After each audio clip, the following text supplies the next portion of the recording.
partner might need my help.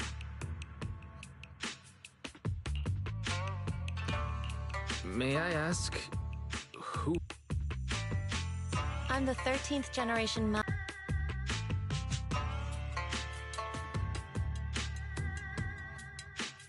Mayflower Pass.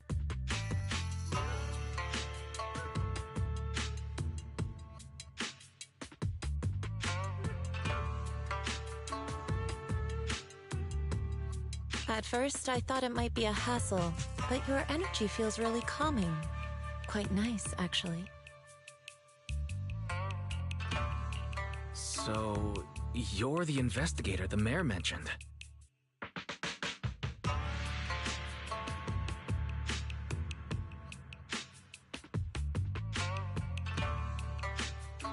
Yes. He also asked me to be your temporary teacher and offer you a bit of guidance. Guidance? That mean exactly? Unfortunately, this isn't the right time or place to talk. I have some investigation work to catch up on, and it seems you've got quite a lot on your hands, so let's part ways for now. I'll find a good time to visit you soon.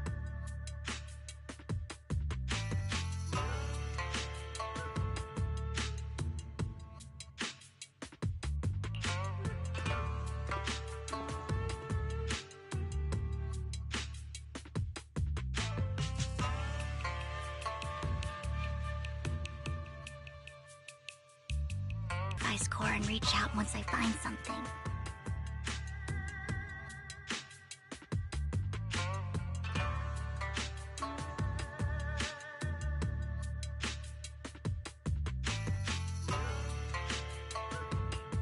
You don't look so great. Let's get out of here and figure things out later.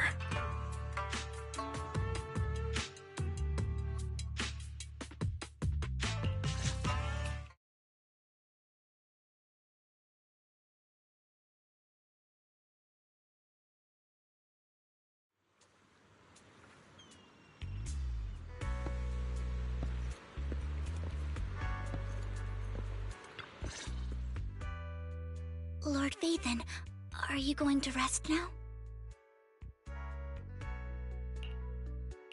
I can head back later, Vivian. You seem a bit off since we left the Hollow.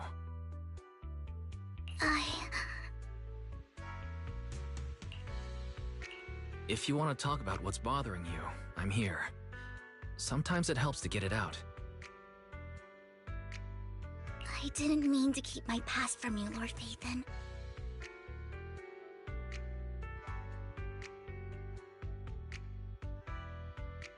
When I was little, people thought I brought misfortune, so no matter where I went, no one wanted me around for long.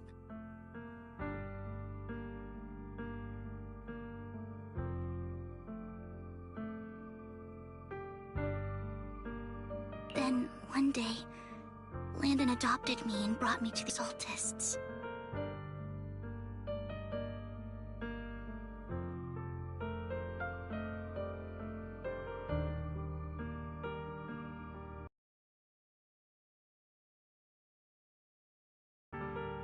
There, I met Dina, who was so kind to me, treating me like a dear sister.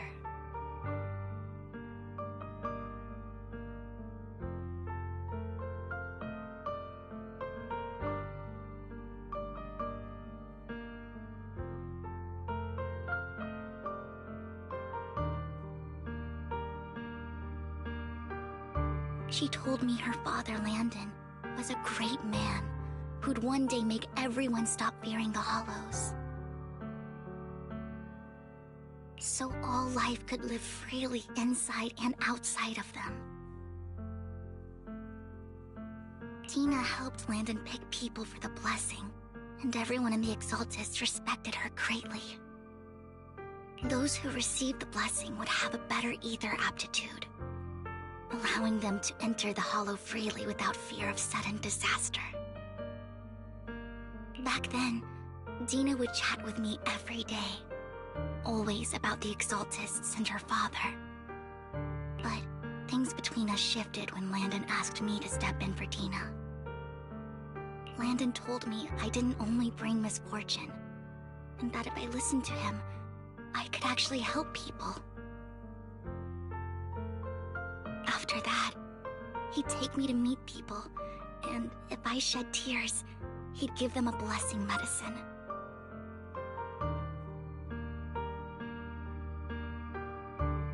Those who got the blessing could dodge calamities.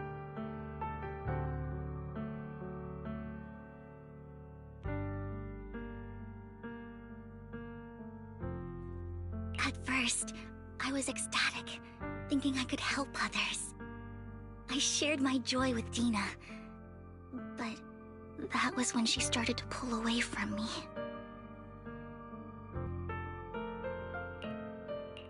Was that blessing medicine the same sacrifice serum Bringer had?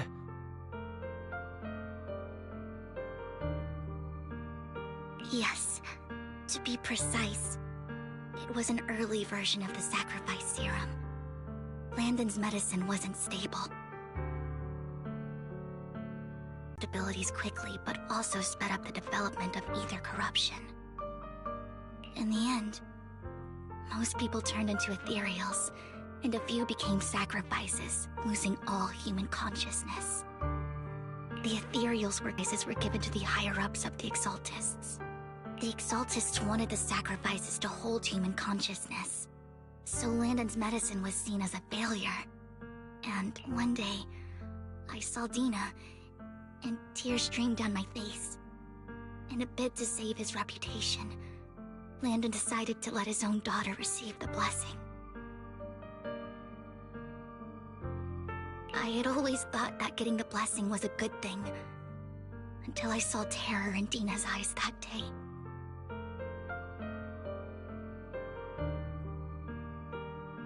That evening, I broke Landon's rules for the first time, and followed him out of the Exaltist's residence.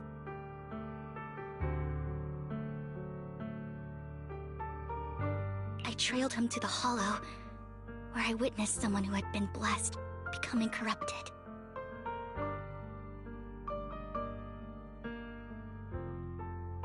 In the end, that person became an ethereal.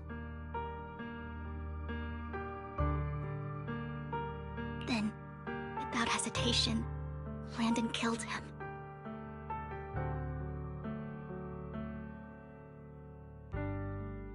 Before Landon returned, I went back to the residence and snuck into his study. And there, I uncovered the truths I just told you.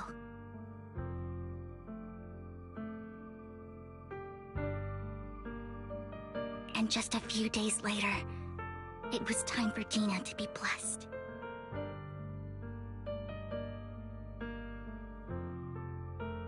I wanted to save her and stop anyone else from getting deceived.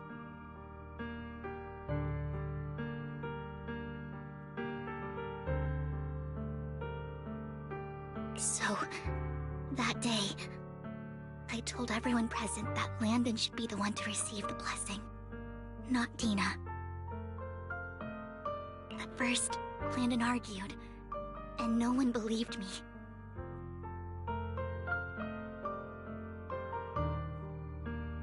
In front of them all, I looked at him and let my tears fall.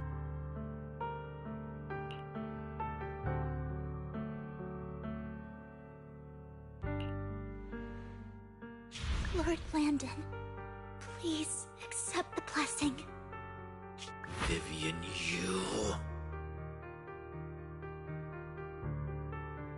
Why won't you accept the blessing? Were you lying to us?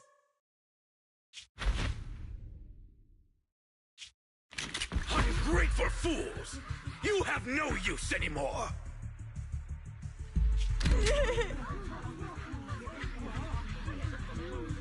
Liar! Run! Run! Dina! Dina, wake up! We have to go! Vivian? What's happening? Listen to me! Lord Landon's so-called blessing isn't...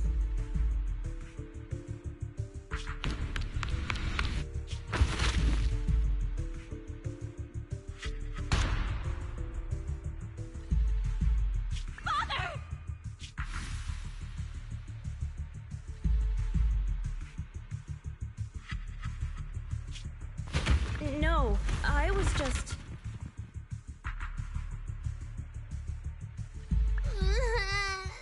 Mom, I want to go home. It's got nothing to do with us. This is just what happens when you don't accept the blessing. Vivian, was this you? Tina, blessing. Everyone who does ends up... I just don't want to lose my father. You knew? If you knew what he's done, you... He's my father. He's all I have.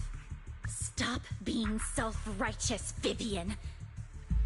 You only ever bring misfortune.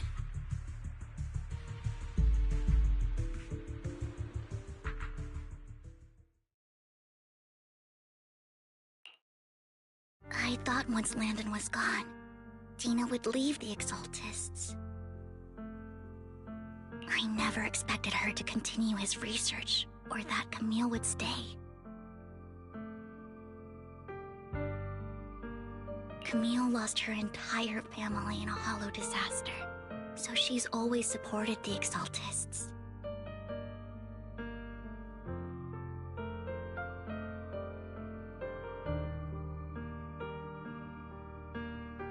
She's not a bad person.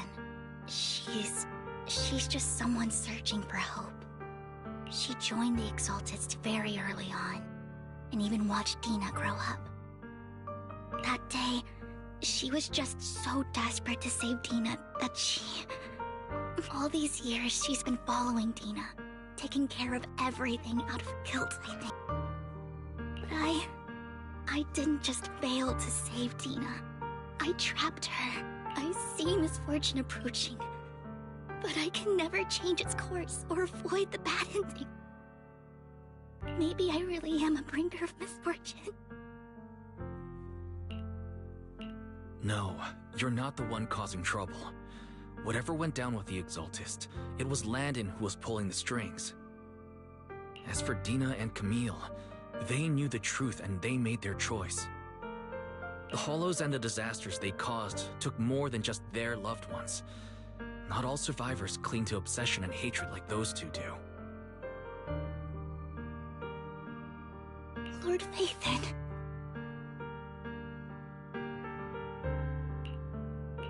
You need to believe in yourself, Vivian. From what I can see, you're handling this sacrifice crisis pretty well on your own. Besides, you told me you really like who you've become. I hope that you can believe it. Yes, that'll always be true.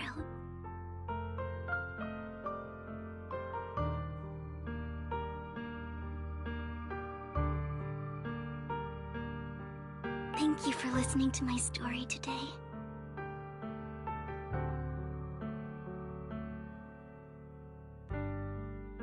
Years have gone by, but I've never had the courage to face all this.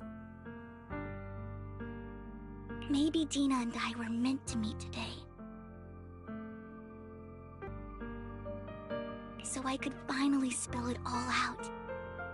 It lightens my heart a little. Lord Vathan, you truly are a wonderful listener. Whenever you're feeling down, know that I'm here for you. I will. It's been such a long day. You must be exhausted.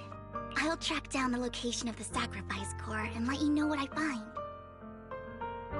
Good night, Lord Vathan.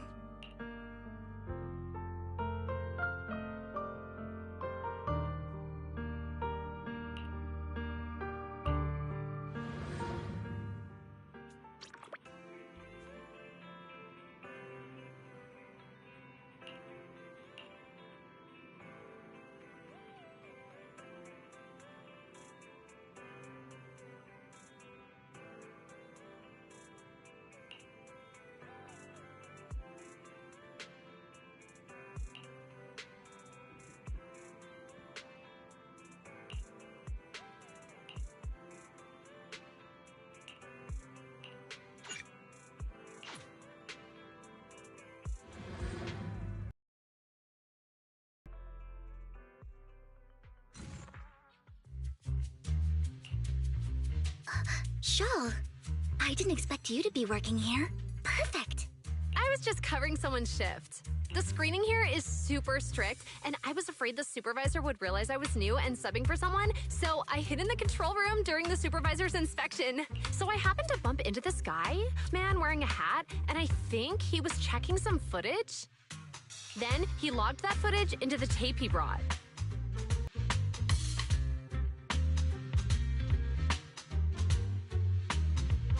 Later, I found that part of the footage had been wiped.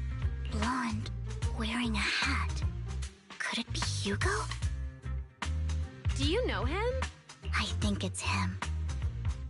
If it were Hugo... I think I know where he would hide the tape. Thank you, Shaw. You were a big help. Great! You also helped me a lot when I started working. I used to make mistakes all the time. If it weren't for you cleaning up my messes, I would have been fired ages ago. So I'm happy I could help you too. All right, go ahead and do what you need to do. We'll catch up another time.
I'm not mistaken, you and Vivian share the same goal.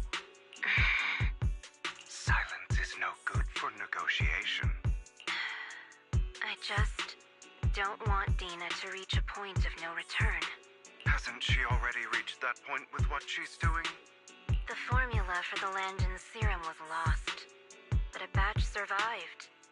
And Dina was able to develop a substance that can be used from if the dormant sacrifice and the remaining Landon serum are destroyed.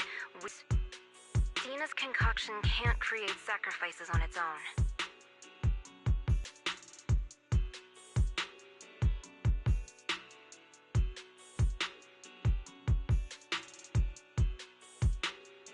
And the sacrifice core? That belongs to the creator, not her. Although I find Landon's methods despicable, I can't deny that the Exaltists and the Creator are leading us in the right direction. I just don't want Dina to spend her life trapped by her father's mistakes. I mean, no offense, but I find your protectiveness rather weird. I will confirm the location of the dormant sacrifice and find the chance to relay the information to you. I do not want any of my people to be going into danger. As for the sacrifice core, I can only guarantee that it will not fall into her hands. As for how things will ultimately play out, the Creator will guide me.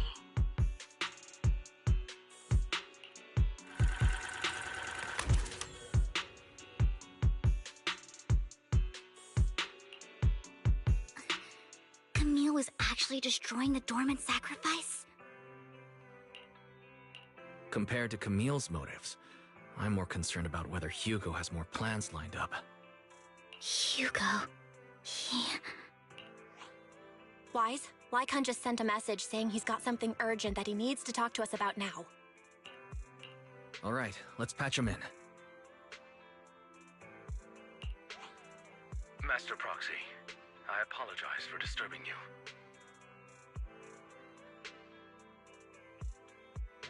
We have just learned that the Ravenlock family will host a banquet tonight. This banquet is rather special, as they're allowing members of their business partners to attend. With Hartman at the center of controversy, there are many members of the family who are eager to use this opportunity to replace him.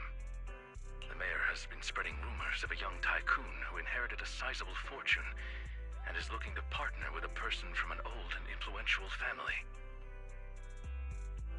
This information has lured a young man named Burton from the Ravenlock family.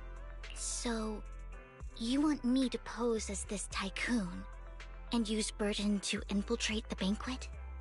Correct. And Hartman's study is also located within the venue. I see. Hartman's study might hold valuable information. It seems like there's nothing left for me to do. You can attend as her +1. +1? Lord Phaethon, please go with me! Master Proxy, it seems Miss Vivian requires your presence, so...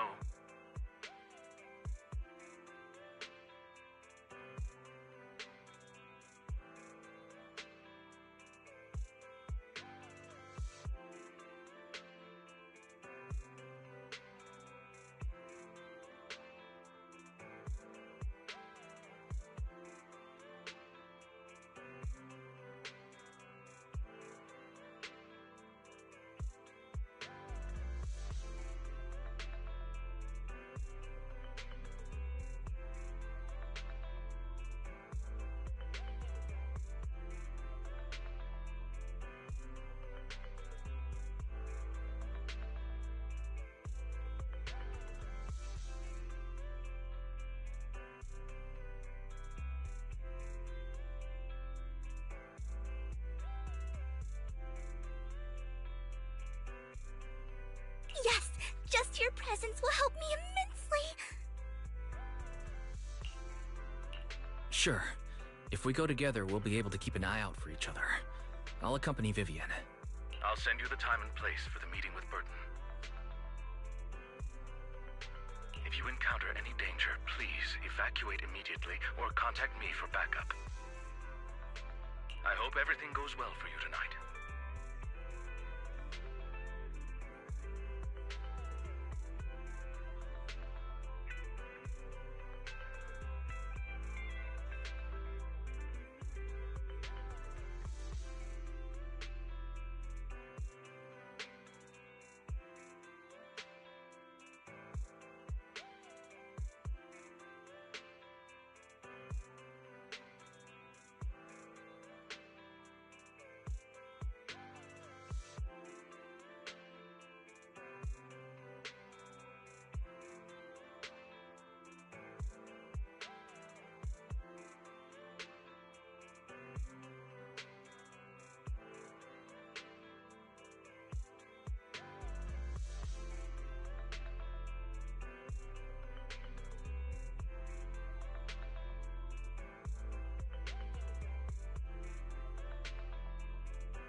Miss Banshee, I believe I've shown you my sincerity. You.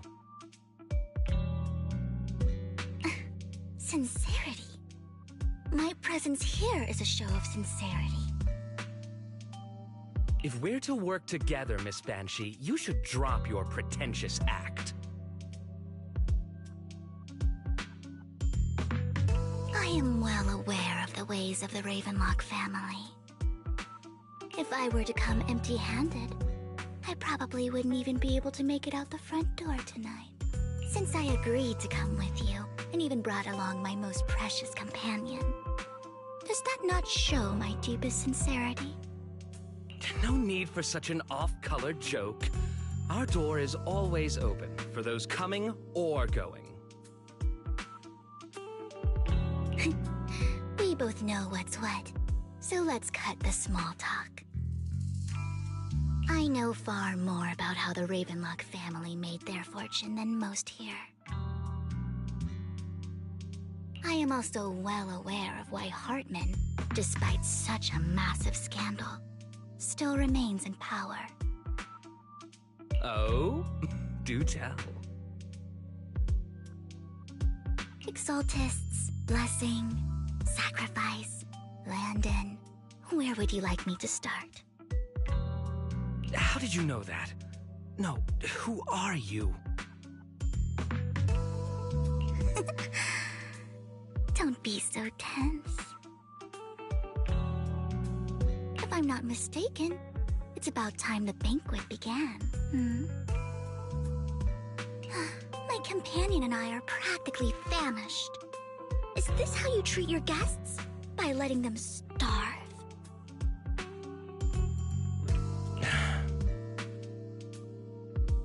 Perhaps when we've had our fill, we'll remember where the sacrifice is hidden. You know where the sacrifice is? So, can we go get something to eat now? And I'm also looking forward to receiving a special dessert from you.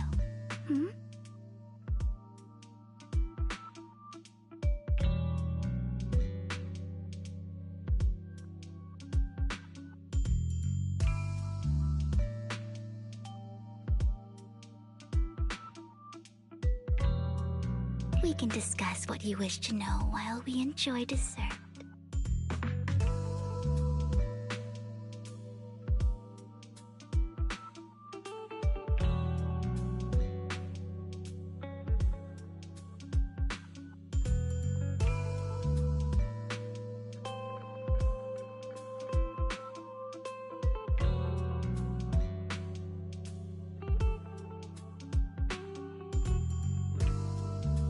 Of course.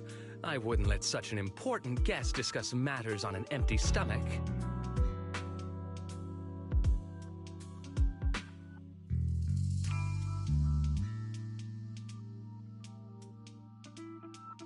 As for dessert, I will prepare it myself, and I guarantee it will satisfy you. I'll come find you later. I wish you a pleasant evening.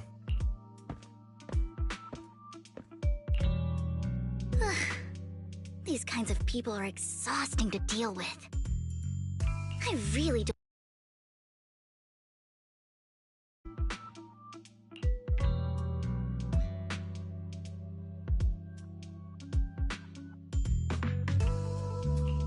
Was there a special meaning to the dessert you mentioned just now? I thought he'd stay for longer, but he left once you said that. Hugo taught me that bringing up dessert in such situations is a way of telling the other party they need to offer more. Fortunately, that old fox Hartman is terrified of losing power. He's definitely keeping the destruction of the sacrifice and the fact that the sacrifice core is fake hidden from the other family members. Otherwise, Burden wouldn't have been so willing to raise his offer. Lord Phaethon, let's find Hartman's study when the banquet is at its busiest. All right. I've already taken note of the surrounding terrain. Once more people arrive, we'll enter the garden through the door in the corner of the banquet hall. Wherever you go, I'll follow, Lord Phaethon.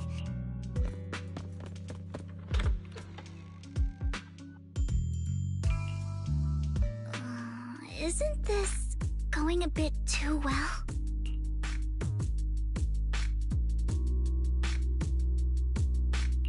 The security outside of the manor is really strict, but maybe it's more lax on the inside?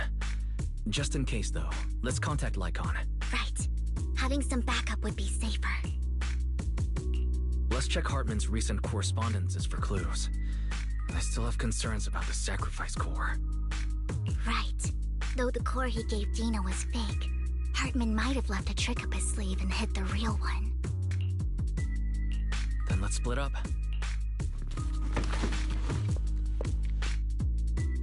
Esteemed guests, is the catering at the Ravenlock family bank need to come to my humble office to scavenge for food? Don't want to come out? Well, after all, you don't have long left.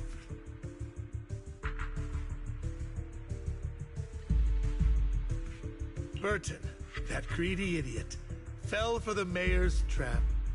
But I never expected that he would bring you into my territory. I suppose I should thank him. Otherwise, I would have had to go to great lengths to eliminate you. Vivian, Phaethon, give Hugo my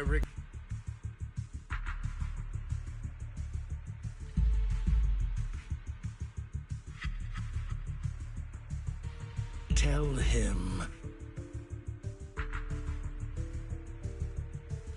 I shall be taking the wealth and power of the Ravenlock family for myself.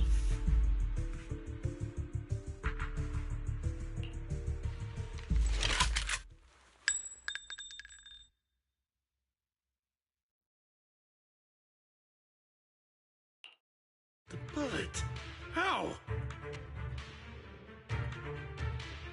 Dear uncle, why must we be so distant with one another? You can just tell me what you want to say directly. Hugo! Impossible! You're... Uncle, you must know a Ravenlock will never stop until they get what they want. Did you really think I would be defeated so soon? When I have yet to trample you into the dirt. You filthy bastard! You only know how to resort to these petty tricks! Petty tricks? Perhaps you'd like to know what I managed to accomplish using this fake. My dear uncle.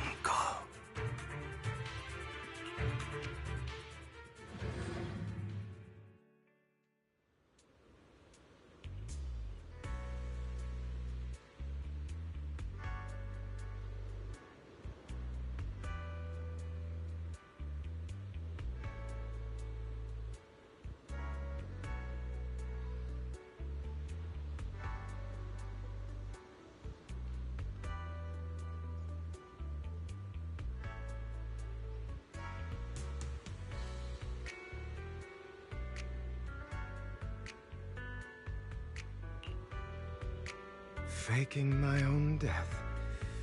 Hope it's all worth the theatrics in the end. It was just to keep Hartman off my back, but maybe I went a little overboard. The manager must be pretty shaken up. I should apologize at some point.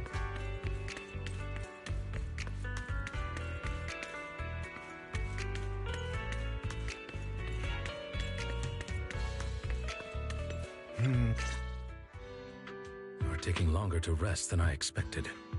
Lycon, you think too highly of my physical capabilities.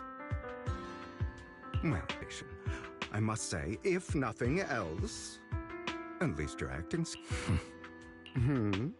Why do you look so angry? You should be happy. We've pulled that off together with flawless teamwork and managed to fool everyone. Drop your foolish facade. I'm glad you still remember the code we set all those years ago. And thank you for ensuring your sleight of hand didn't deteriorate. Oh, Right. I should also thank the blood bag hidden in my clothes and our other props. Do you remember when we last used this trick? It was probably ages ago. Sometimes I really don't understand you. Have you never thought about what the consequences would be if I didn't understand your code? If I decided against helping you? Or if I just couldn't control my strength properly? You'd understand it. Of course. If things really did go awry, you wouldn't be so arrogant as to think I'd bet everything on you, would you? You're insane. Aw, I'm flattered. So what exactly is the purpose behind all this? Surely after going to such great lengths to erase your own existence, you don't just plan to hide here and reminisce about the past with me. Don't try to brush this off. I've already helped you enact your plan. Tell me the truth. Don't get your tail in a twist. I have more plans that require your assistance, so naturally I would not hide. Simply put,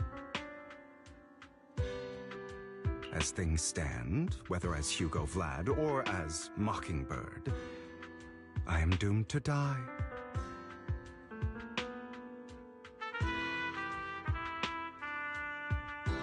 Seems you've made quite a few enemies.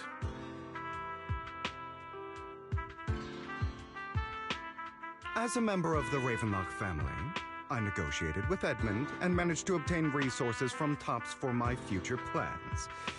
Meanwhile, I used my identity in Mockingbird to strike a deal with Hartman and gather information on their collaboration with the remnants of the Exaltists. That's where I got my intel on what Bringer left. Oh, by the way, the crime declaration letter that your dear mayor received, that was also sent by yours truly. He's probably figured that out by now, right? Though the mayor learned about the sacrifice attacks through his own means, but lacked an opportunity to take action. That warning letter was precisely what he needed. You aren't hopeless yet. How delightful.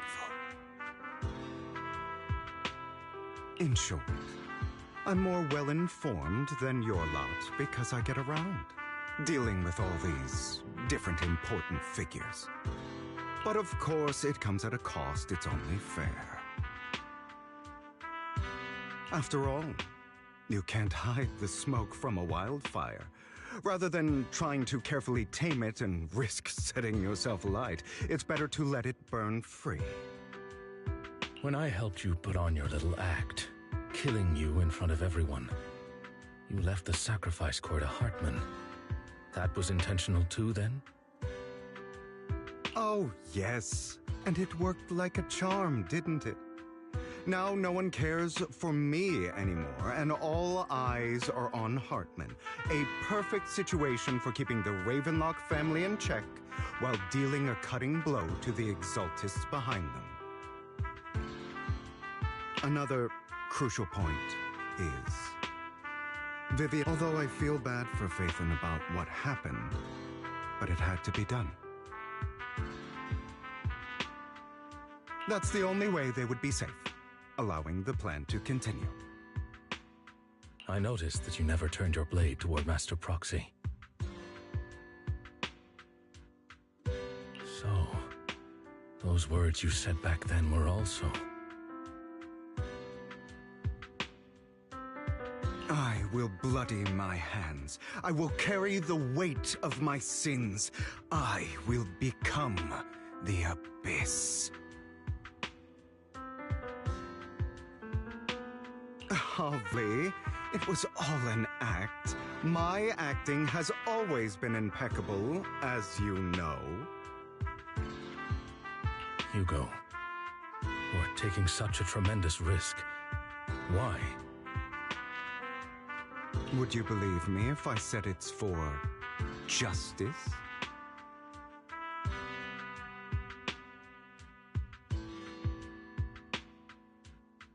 But unfortunately, it's not.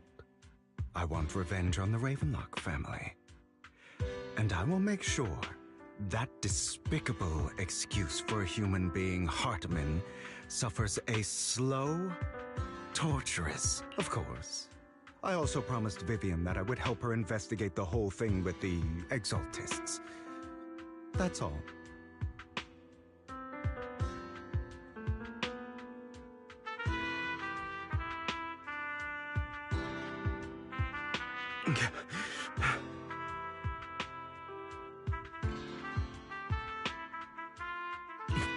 You don't look too good. Is it your wounds?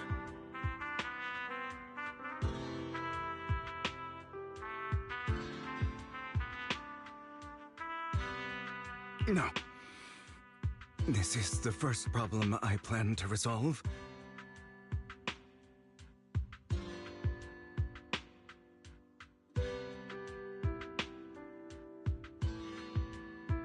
Lycon, do you have a place that is sufficiently discreet, quiet, and can take a lot of damage?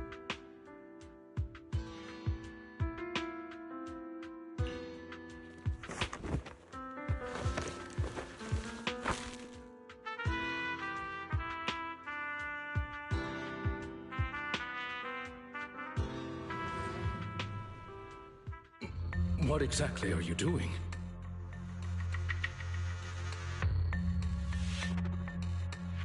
Don't look at me like that. If I didn't have to do this, I wouldn't. Hartman recently obtained a bizarre substance, most likely from those crazy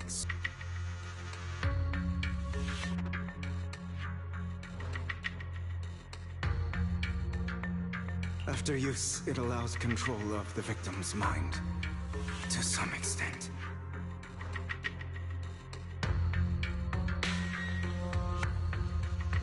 You were dosed with it.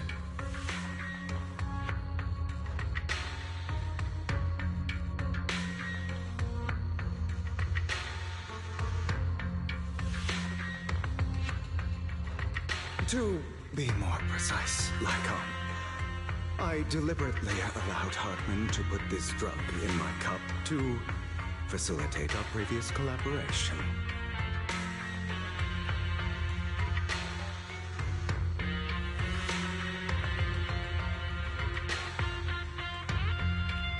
After finding out about it, I quickly found someone to help analyze its composition.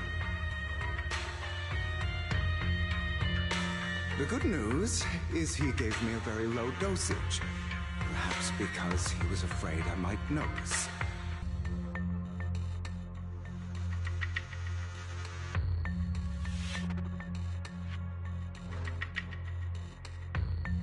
There's a different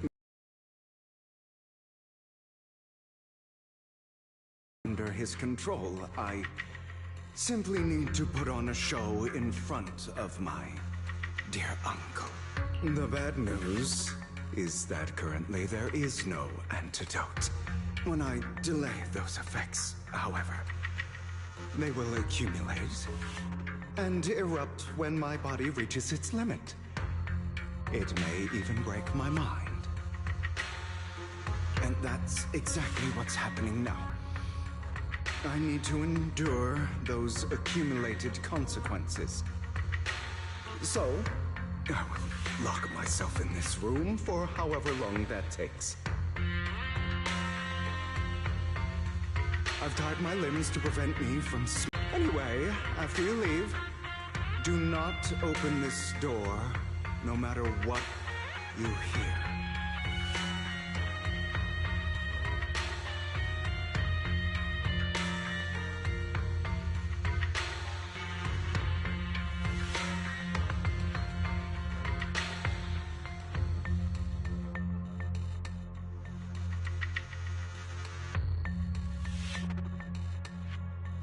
I recommend seeking professional medical assistance.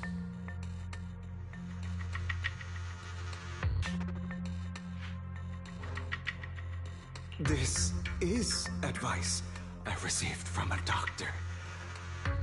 Or are you saying you don't believe I can make it?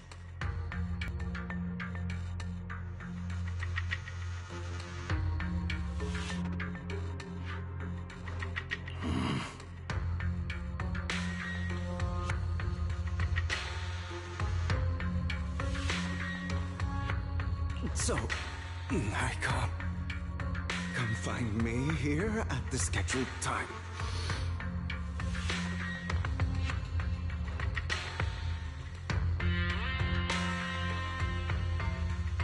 All you need to do is smile and await my victory.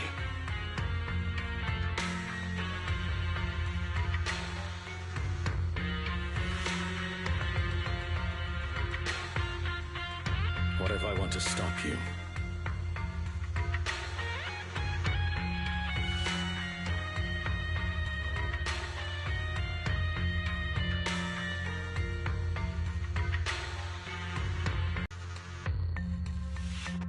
Well, time is short. Let's begin. I understand. Don't die, you stupid bastard.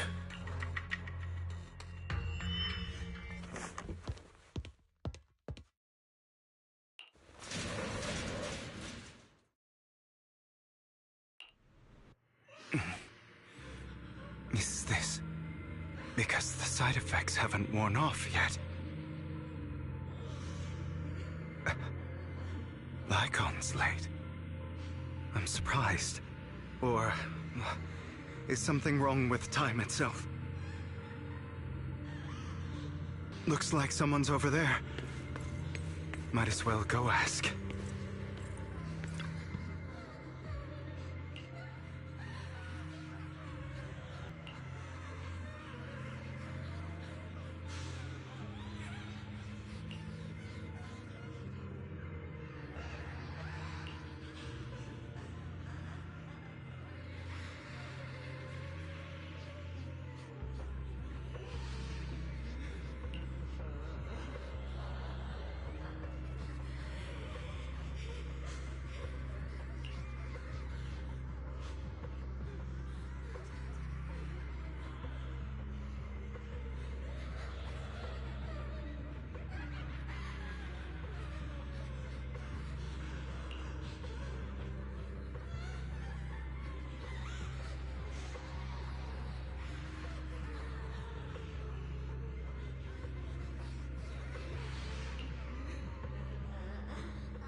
It's all your fault. I wish I had never given birth to you!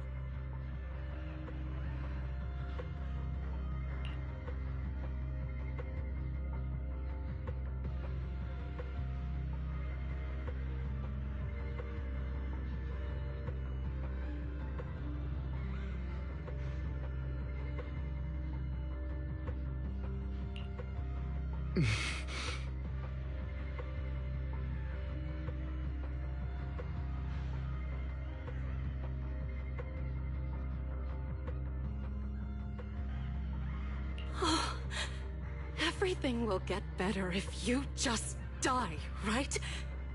If you die, he'll come back.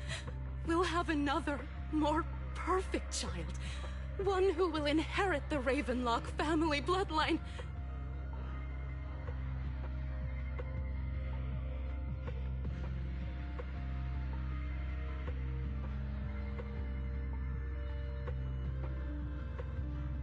Then I'll be able to escape this pain. So, Hugo, for the sake of Mommy's happiness, just die, okay?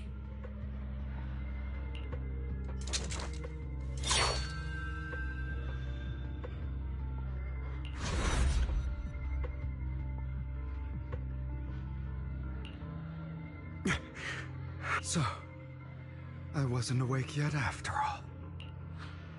That's because you don't want to wake up again. Who are you? I am you, hidden deep within your heart. Your most true self. You want to kill her, don't you? So-called mother. Every time she beat you without reason, when she tried to gouge out your eyes, when she sold you into that hell, laughing all the while. You wanted to be the one to end her life. Why not admit your hatred? As you are, you can hunt her down and make her pay for the living hell of a childhood she made you suffer. Yes, I hate her. I hate her because she was foolish and shallow, greedy and stupid. I hate her because she doesn't deserve to be a mother. She did everything she could to try and get into the Ravenlock family, believing she could live a life of luxury without having to do anything and never realizing she was a pawn, discarded from the very beginning. So she chose to blame me. Blame me for my heterochromia. Blame me for my very existence.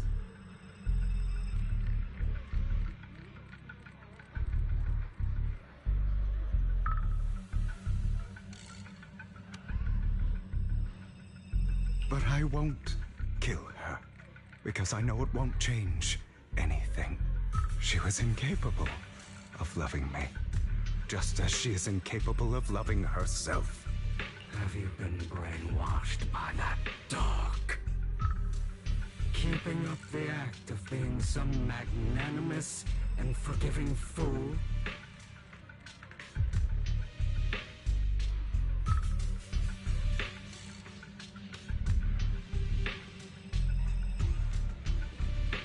Don't compare us.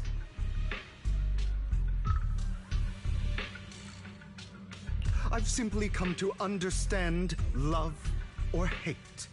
I make my own choices, and they have nothing to do with anyone else.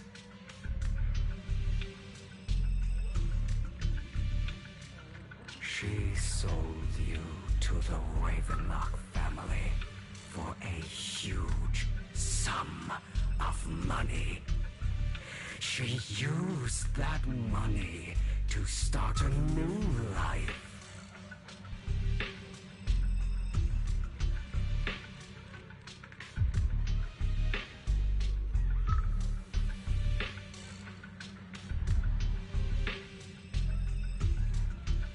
Without you. While she was indulging herself, does it not torment you? Do you not feel the hatred? Do you not want to demand answers?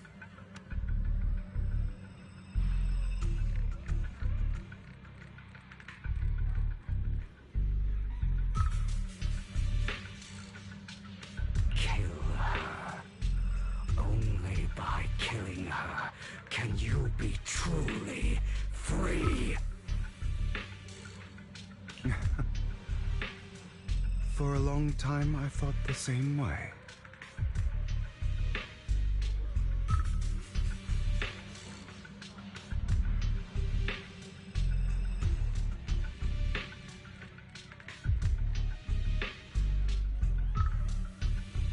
But now, well, I want to make a different choice. Stop lying to yourself. You never had a choice.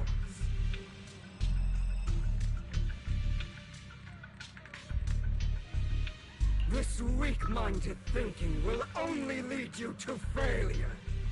Like before, you'll be nothing but a worm, trampled into the dirt by those so-called elites. Do you still not get it? This is how the world is, and always has been. Hesitating, you'll be the victim. If you don't grab your knife first, you'll end up being on the other end of the blade.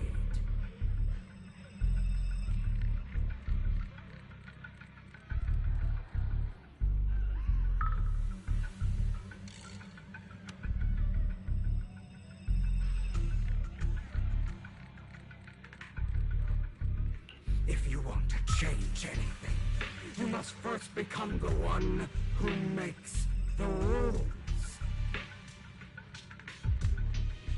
Just like that woman. The only reason she could treat us that way was because we were weak.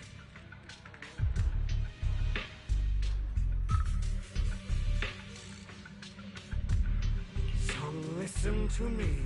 Find that woman, kill her, and prove to this world your strength! It's what she deserves!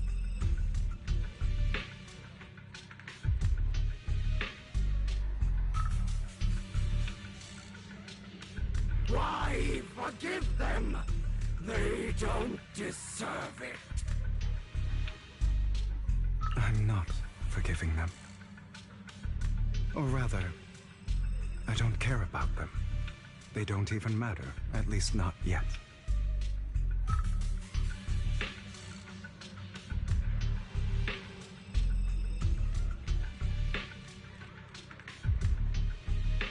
You know, perhaps the person I hate the most, the one I truly cannot forgive, has never been someone else.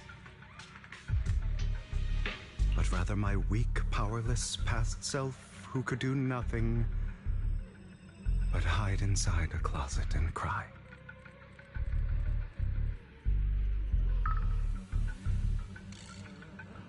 I hate myself for having neither the strength nor the courage to resist. I hate myself for begging for so-called familial love, even after being... I hate that despite the pain of my wounds, I still hope to receive the carrot and not the stick.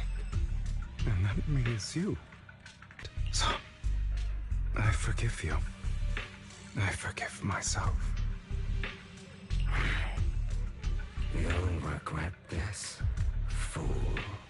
Your pretty words mean nothing. You will ultimately return here.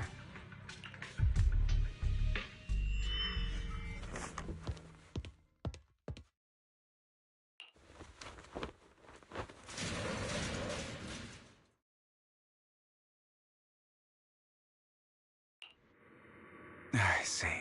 This is still an illusion. I wonder who's going to show up this time.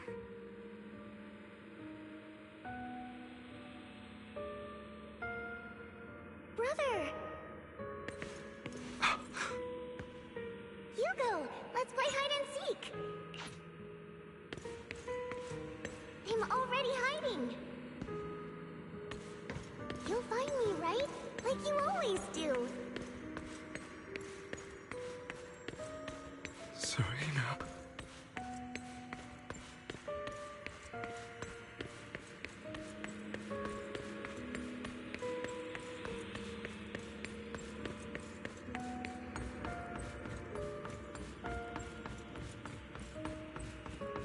You're looking in the wrong place. I found an even better hiding spot this time. Harder to find than any place you showed me.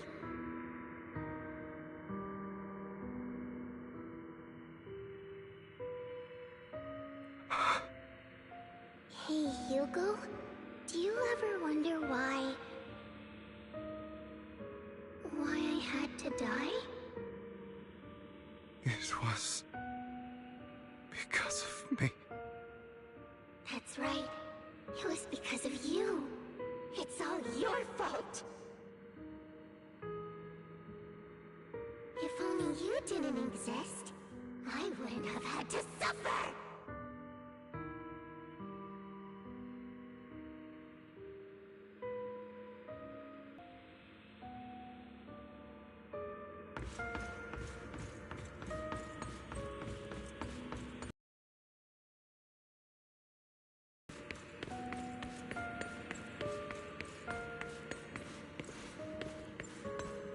Still looking in the wrong spot.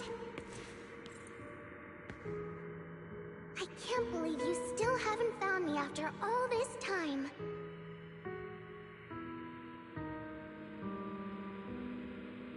Have you forgotten about me?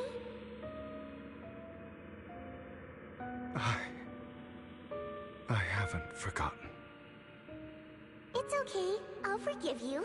I'll still be nice to you, just like before.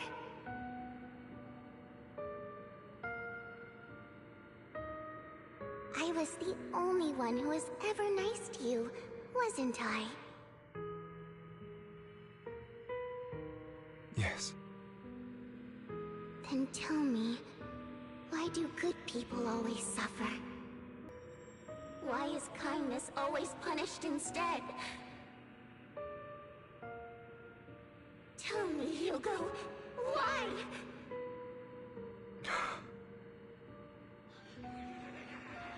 Hugo, are you lost? Go back the way you came. I left you a surprise there.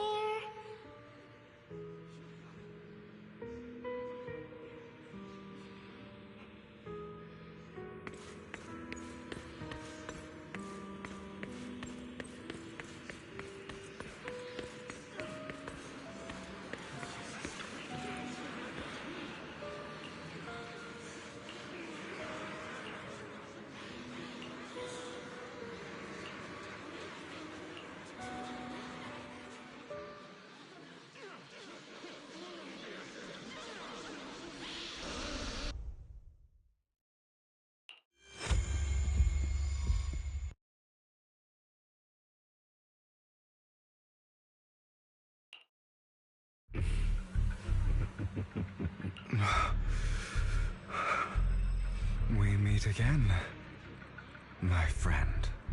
I told you, I am you. Of course. I know. This time... Yes, your half-sister. And the only child in the Ravenlock family who was kind to you.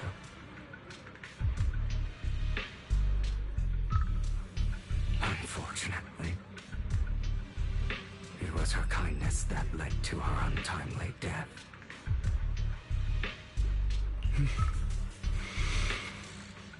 It was my fault. I don't like the way you blame you, because that means I'm to blame as well. And I don't think I did anything wrong.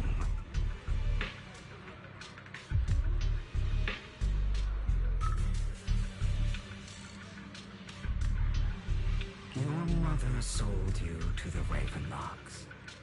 And your father... My brothers and sisters wanted to get rid of me from the moment they first saw me. In their eyes, you were no more than a slave. But Serena dared to treat you, a slave, as if you were human.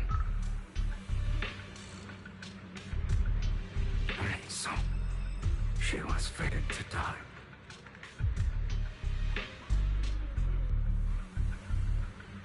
They tried to kill me many times, but I was careful, and they did not succeed.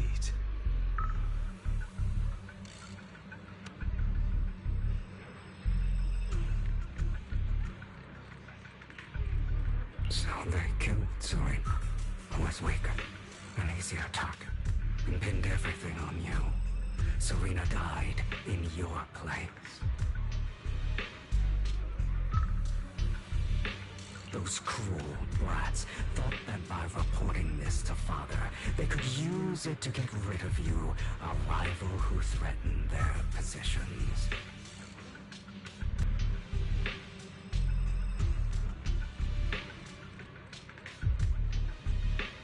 Yet, not only did Father not blame you for the incident, praised you for it.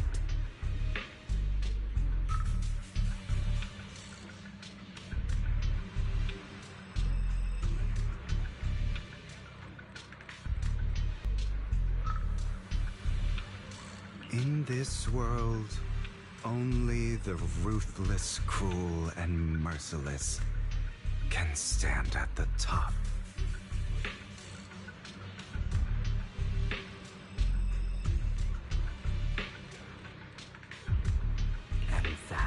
exactly what you managed to live up to, no? You found a perfect opportunity thereafter to catch the ringleader of the group who framed you and almost beat him to death.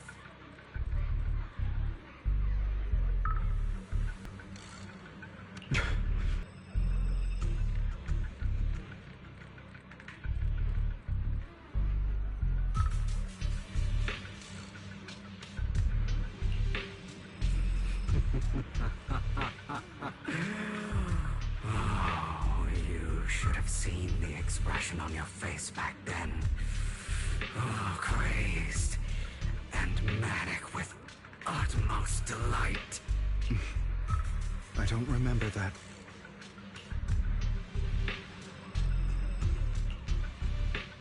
Here you go again, trying to deny your desires. Deep down inside, you've always wondered, asking yourself why these evil people never got the punishment they deserved. Why the world is so unfair. Don't you want to rip them to shreds? Just like that day when you beat that boy's face into the dirt until he was barely recognizable. His disgusting blood staining your fists. Recall your exhilaration, your cathartic release of rage, that outpour of hatred. That victory belongs to you. You deserve it.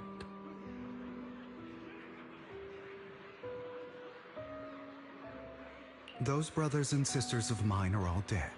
I cannot take revenge against the long deceased.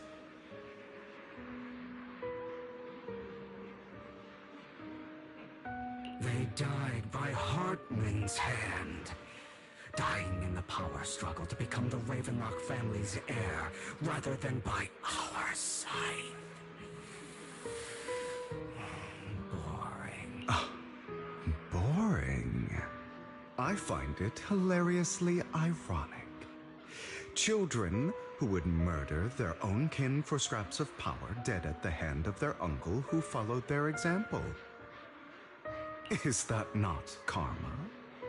Power struggles pitting kin against each other, betrayal, suspicion, and hatred between people of the same blood. It's like a curse written into the Ravenlock family's genes. Laughably stupid. Don't forget, my dear, that the...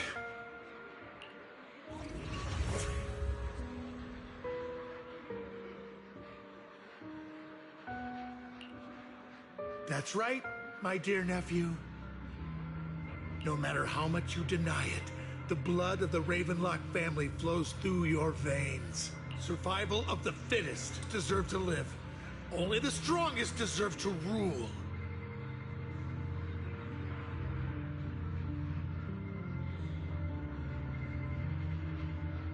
This is the path of success that has led the Ravenlock family to victory countless times.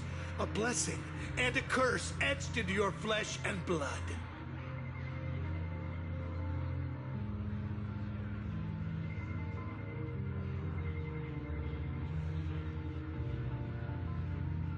As long as you live, you'll never escape the mark of family.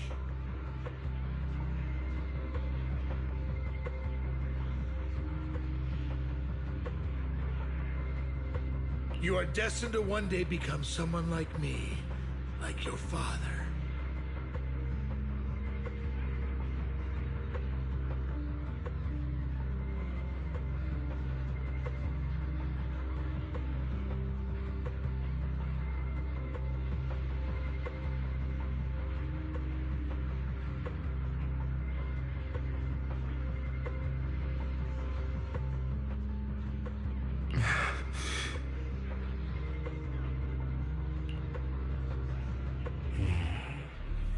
is that fear I sense? I can see you trembling. Why does the Ravenlock bloodline terrify you so?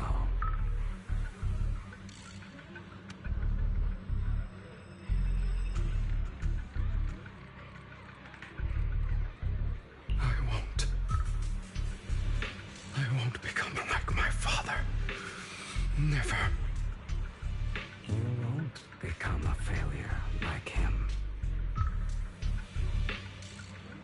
So relax. Our power eclipses him, and so does our ambition.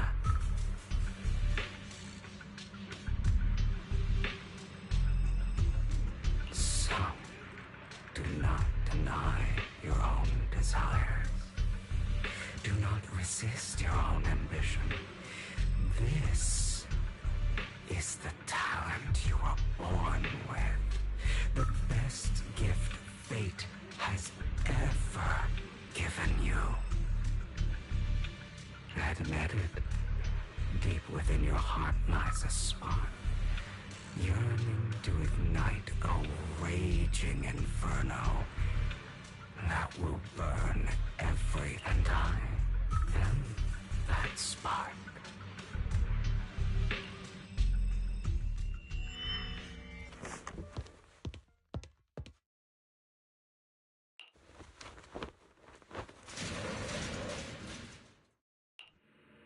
Lygon. Never thought I'd be this genuinely thankful to see. Seeing you means this never-ending nightmare is finally over.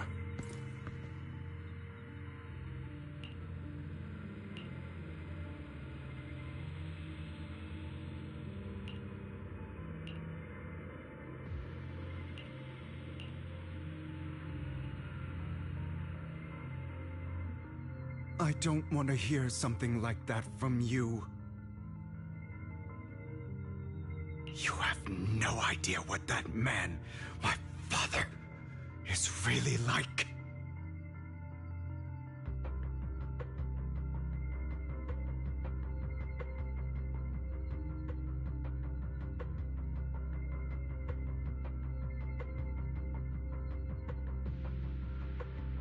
A person who stops at nothing for their own interests and ambitions. Just like what you're doing right now. And what do you think I'm doing this for?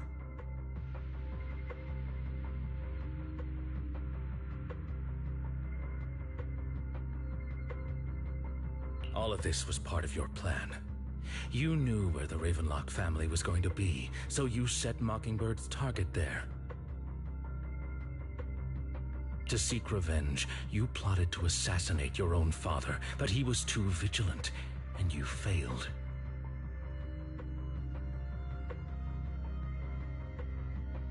After almost being assassinated, your father was furious and locked everyone in the hall, but was unable to find the assassin.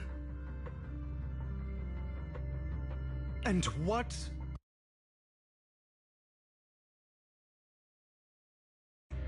So he used it to eliminate all the unfamiliar faces there, turning victims of the Hollow an easy feat for the Ravenlock family.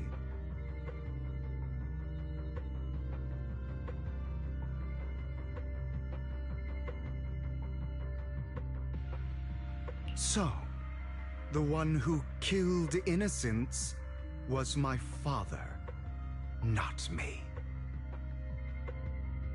You knew what choice an extremist like him would make, and you used the chaos to once again attempt an assassination.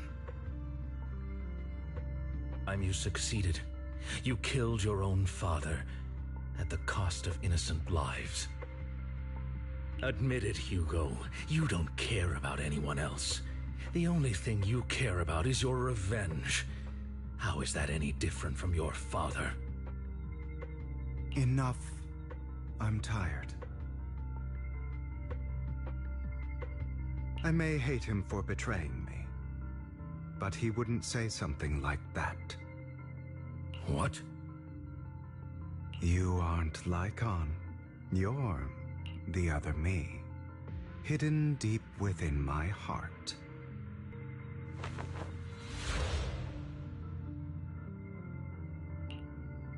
I've been waiting for you, my dear.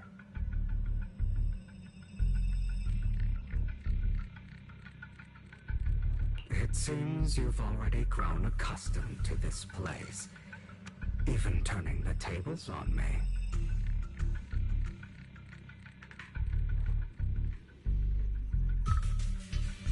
Just as you said, you are me, and I am you.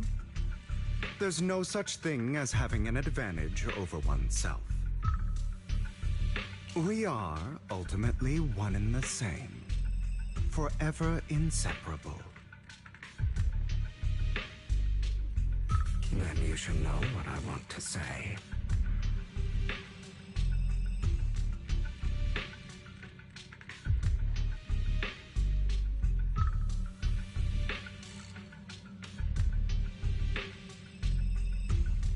When you and Lycon split, you didn't even try to clear up the misunderstanding, didn't deny or argue against what he said.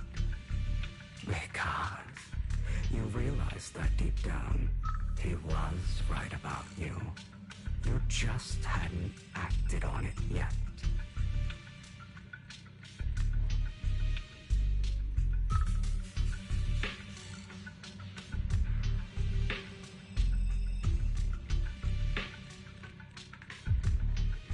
Some people live only to bring more suffering into this. Sometimes murder is what brings justice back into this world.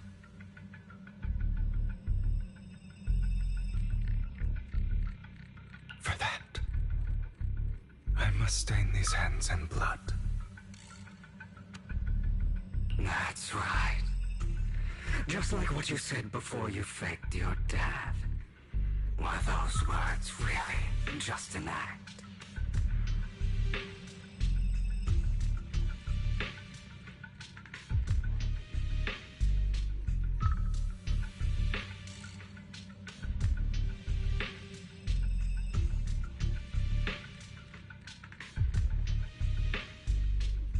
To slay the dragon, you must first become one with sharp claws, rending fangs, and strength enough to destroy anything. You know the truth better than anyone. If you hadn't hesitated and instead seized the first opportunity to kill your father, innocent civilians wouldn't have died. Your partner wouldn't have lost an eye and both legs trying to save people. And Mockingbird would have never gotten to that point. You can save more people. Save good people. Save more lives than the evil ones you take. I've spent countless hours in regret over that incident.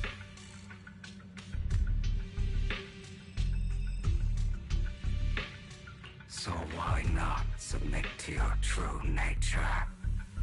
You want to be the judge, jury, and executioner of this world. And you can. I wasn't responsible for Father's death. The true mastermind is my uncle, Hartman. His schemes to kill the head of the family were all so he could take control. Mockingbird was simply unlucky enough to get caught up in it.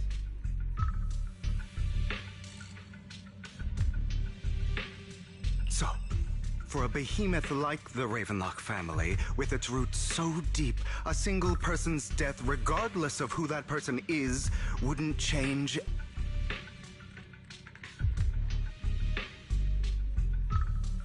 Of course, whether it's Tops, the Mayflower family, or even the entire world, it's actually all the same.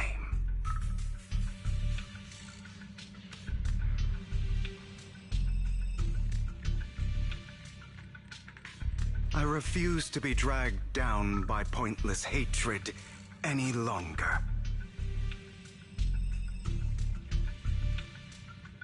You foolish, stubborn idiot.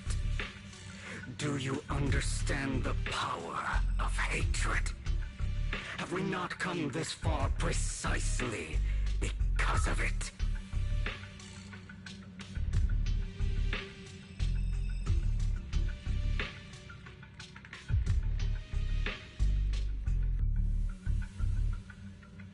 Or are you going to follow Lycon and Jack's twisted logic?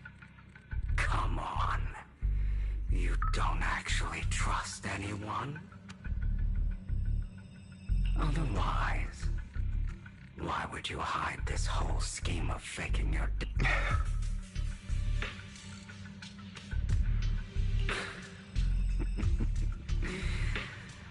You've built an impenetrable, keeping everyone out. Of course you are right to do so. No one in this world can be trusted. Always. All you'll receive is hatred from your own blood and no love. Suspicion from your companions, and betrayal that comes all too easily. But the most ridiculous thing is that you want them to trust you.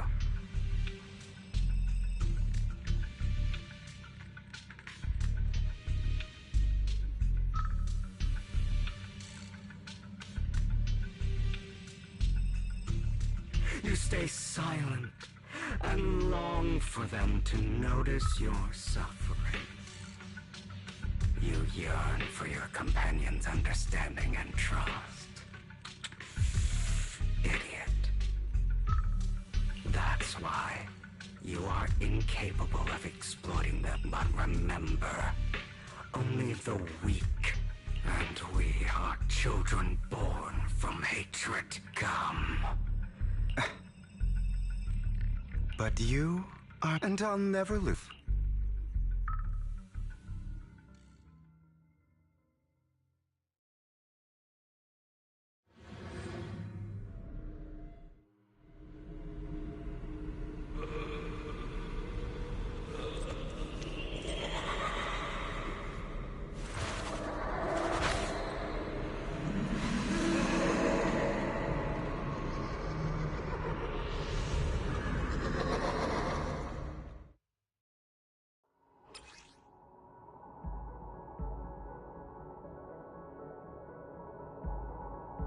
Think about all the injustice you've suffered. Is that all? If you choose to forgive, you're betraying yourself. You know that. Letting you consume me would be the real betrayal to myself.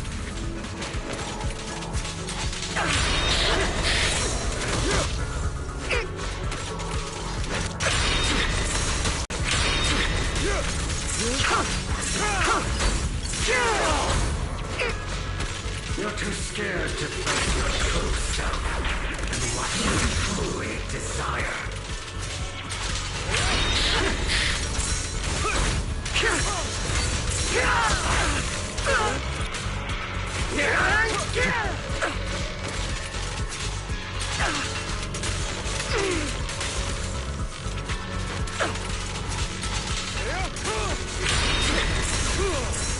Out of my way!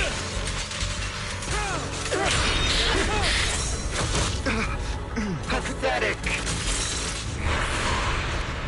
Are you trying to kill me? You think you can just get rid of me? Without me, you are nothing. For what it's worth, thank you. Don't be afraid. You and I are inseparable. You're part of me, just as I am part of you. Fancy words won't change anything. No. It's not just platitudes. I finally understand now. Some pain only fades when it's seen, when it's accepted.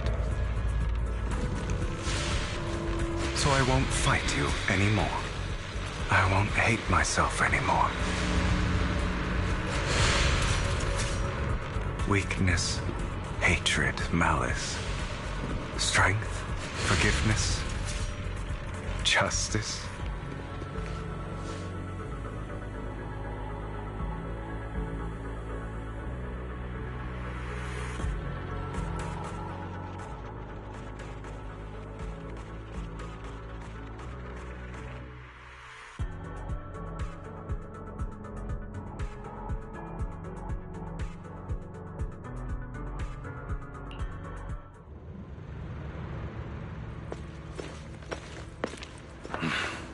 Hugo, it's time.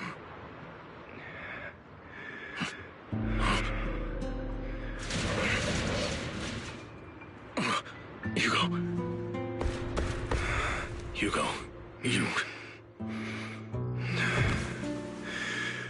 Did I scare you? I made it through. I won. No praise for me, my dearest partner.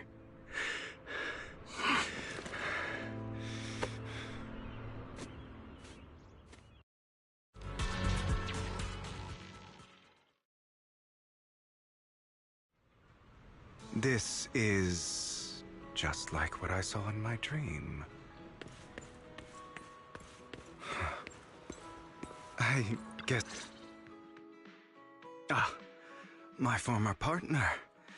You're still as punctual as ever.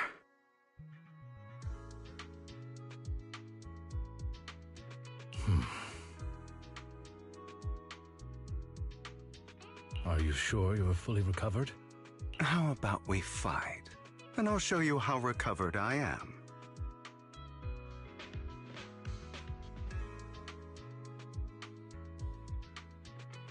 I refuse to fight someone who is in need of medical attention.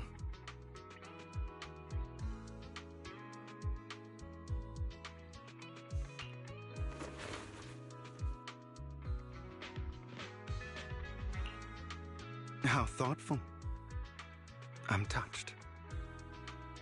Or... I'd rather you not starve to death.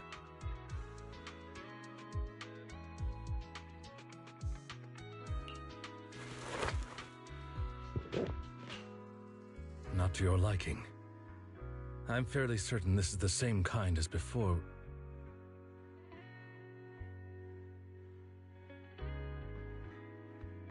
No. I've just gone too long without food. It feels a bit uncomfortable.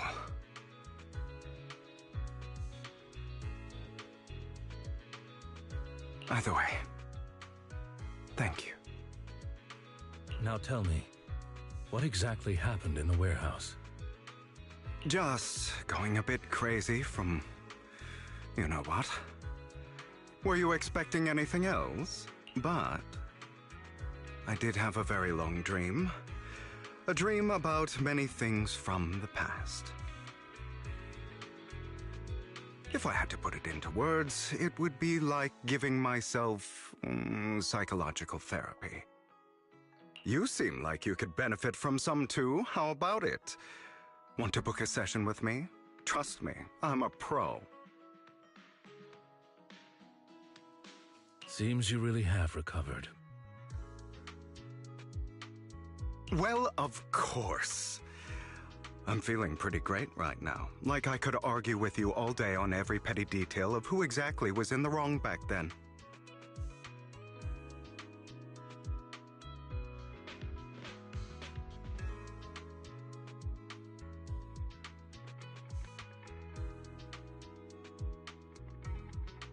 I wanted to ask, what you said about Mockingbird before, when you faked your death, was that part of the act?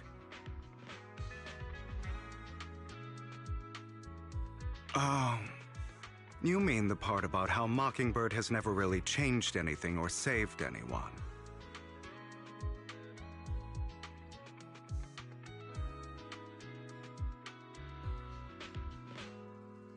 I didn't expect you to still be so hung up on this.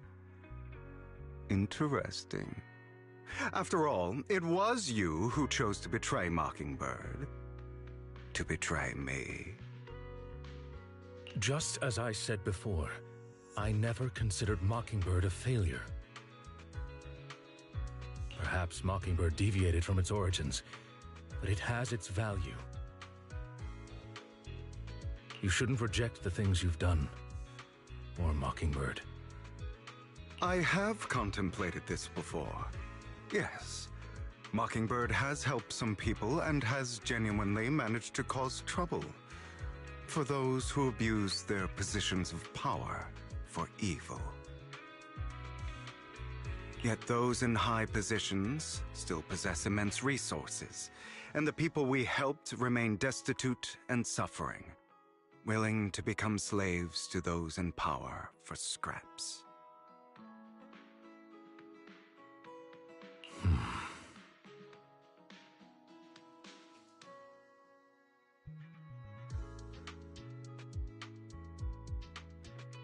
But just as you said, even if what we did was childishly idealistic and flawed, as little as we actually achieved, even the slightest change is by no means meaningless.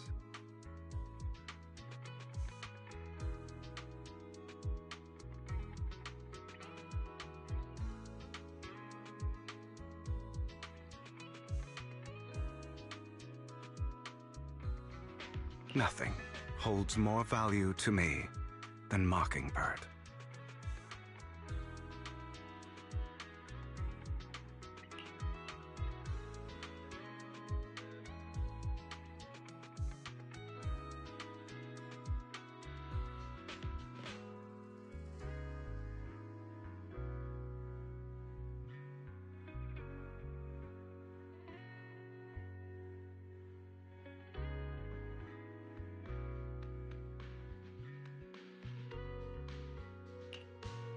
All right, let's catch up later. I still have things to do, and need to wrap up my plan. I thought you would rest up first.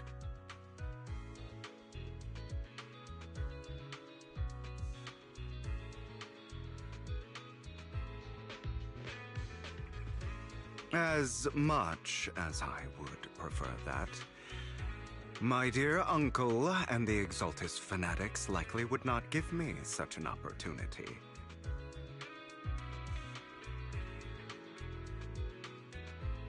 If all has gone to plan, the fish will have taken the bait already. And if everything goes very well, I'll soon have solid evidence of the Ravenlock family's crimes. Well then, thank you for your assistance, former partner. Let's part ways here. I'll go with you.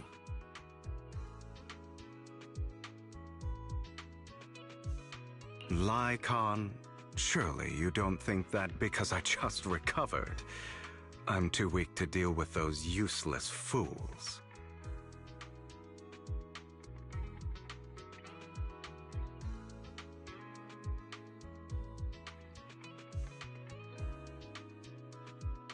Hartman's actions will disturb the safety of New Eridu. As I serve the mayor, I should intervene. Very well, whatever.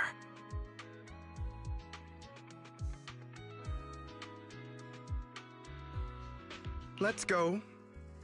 And don't slow me down.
I'm sure you've heard about the missing workers from companies under the Ravenlock family, too.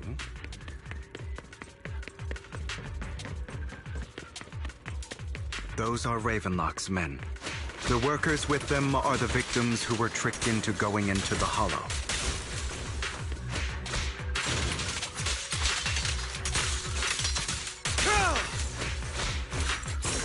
Come on, let's get them out of here.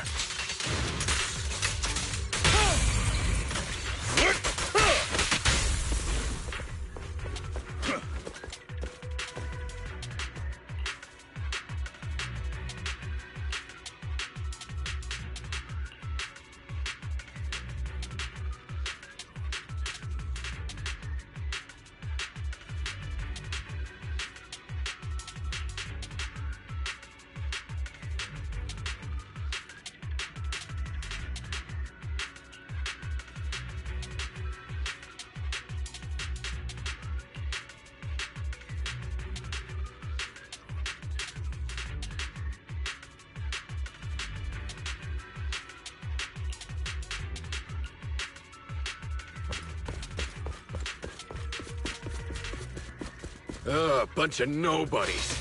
Annoying as hell. Kill them! You're welcome to try.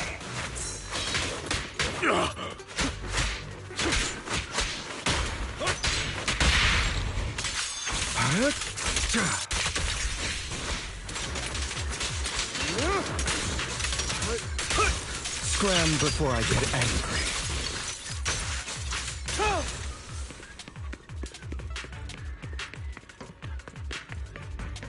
More workers here. And...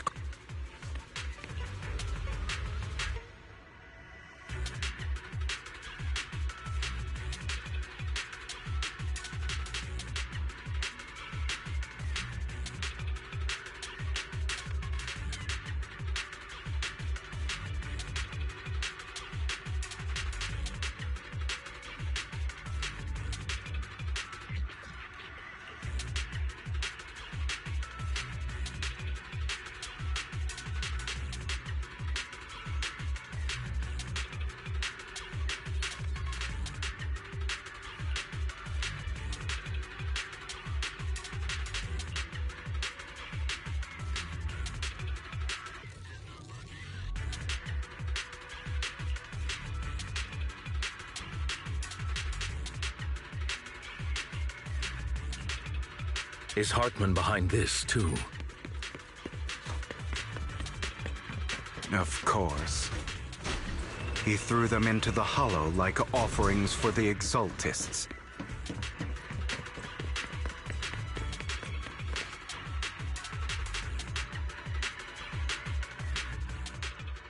There's more over there. Let's hurry.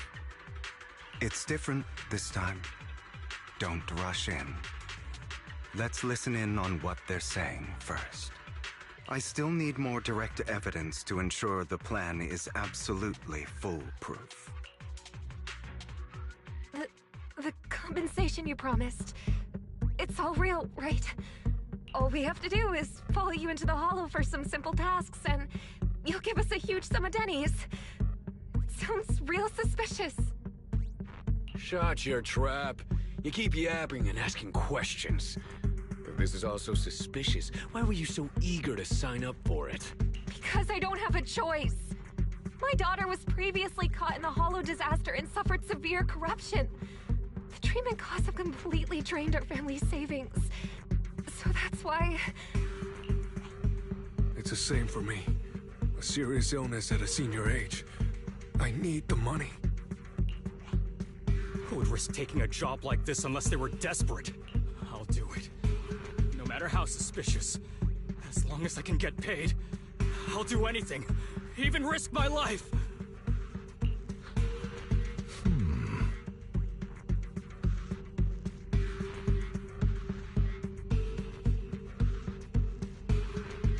Wait, you people from the Ravenlock family, you're part of a big company in Tops. You wouldn't go back on your word, right? Don't worry, you'll get every denny you were promised. But before we start, you all need to take this medicine first. Bro, should we really be doing this already? These workers keep talking. We're wasting time like this.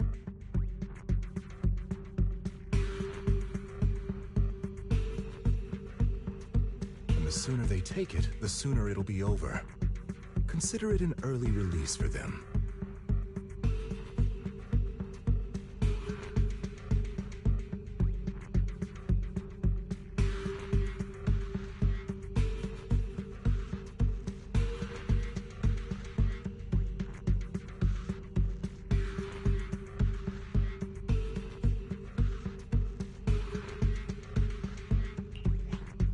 What? You didn't say anything about having to take pills before.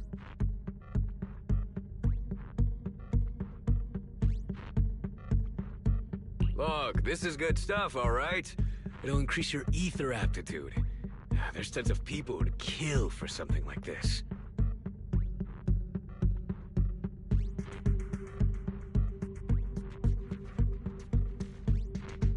Exactly! You'll be working in the Hollow for several hours. This is essential medication.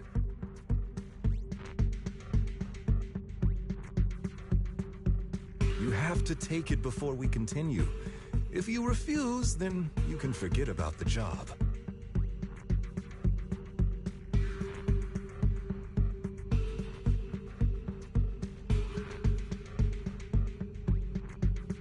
Of course, you won't receive the compensation either.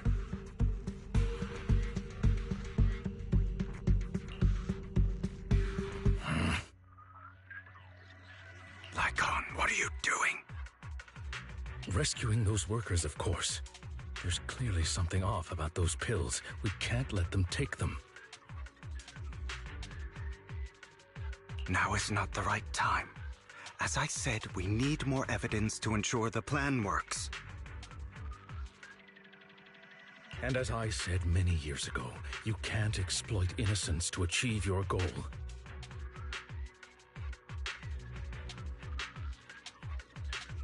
So that's how you see it. If that's not what you want me to think, then explain everything to me. All right. It's a little complicated, but simply put, these workers will be fine.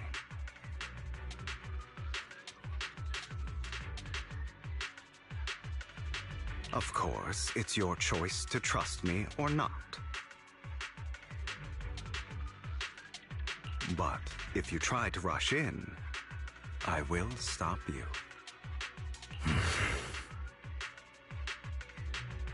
I trust you.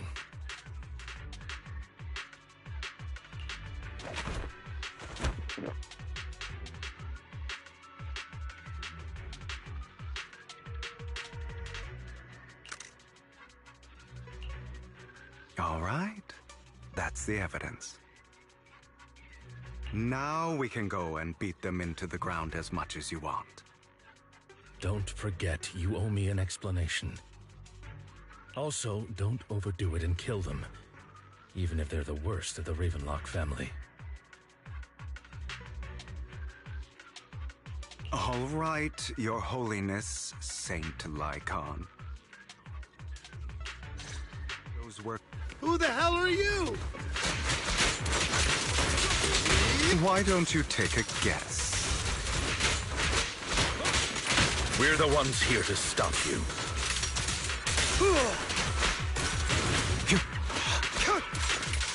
Can't remember the last time we worked this well as a team. Your legs, how are they feeling?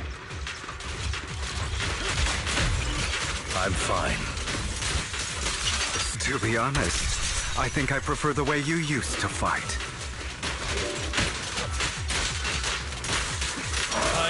You had...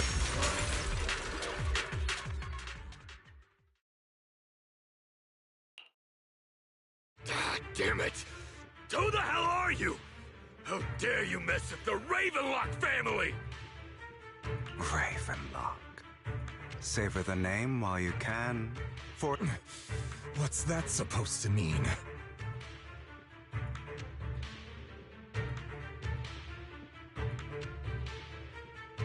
It means exactly what I said. I think this might be good for you. Sever your ties while you can. The family's honor comes above all else. Is that really what you think? I saw the compassion on your face just now. You're not from the main family, right? That's why you were assigned to these trivial tasks. But in reality, there's no need for you to keep playing this boring game for them. I don't have a choice. From the moment I was born into the Ravenlock family, You always have a choice, if you're willing to act. All right, let's end the small talk here.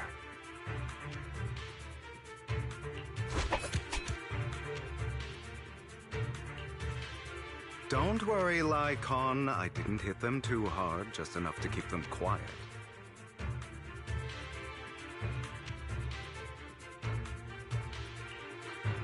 How's that? My acting's pretty good, right? As always, a certain someone should take some lessons from you.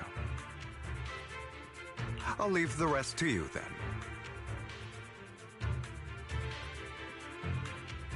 Okie dokie.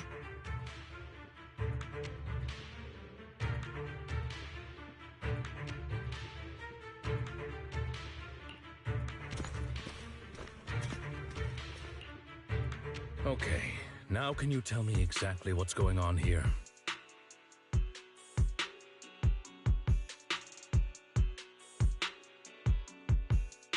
As you can see, that worker just now was actually an informant of mine. The pills were swapped out with vitamin tablets.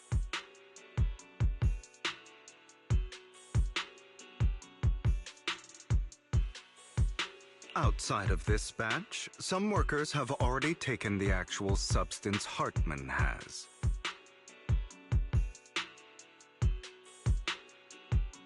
But rest assured, the antidote for it is already in development. I found the best in the field to help, and with the data I collected before, we should have results soon.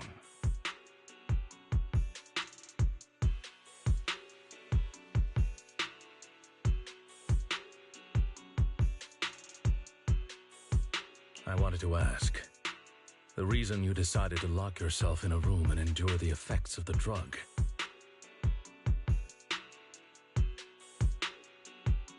Besides getting evidence, it was also to collect data on this drug in order to create an antidote. It seems you're not completely beyond hope.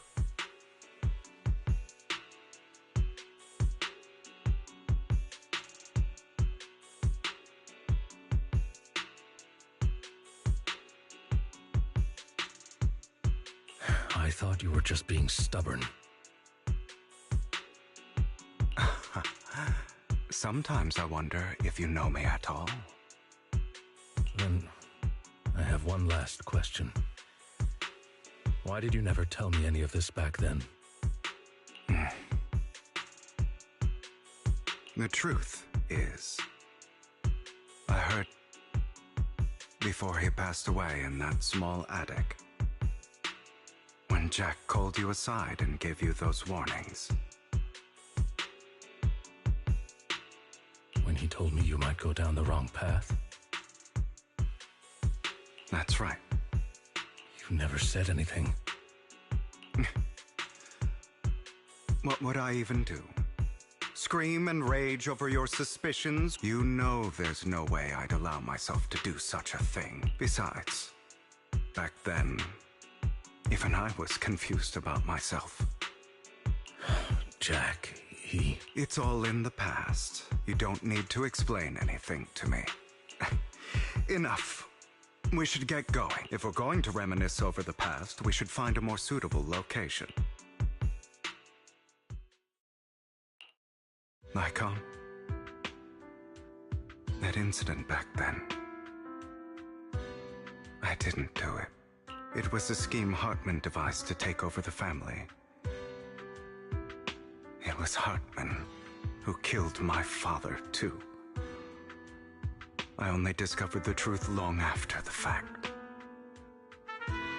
I did indeed attack my father, and I thought he was dead. But he wasn't. And even before that, if I hadn't hesitated, none of what followed would have happened. Even now, I still think they deserve death.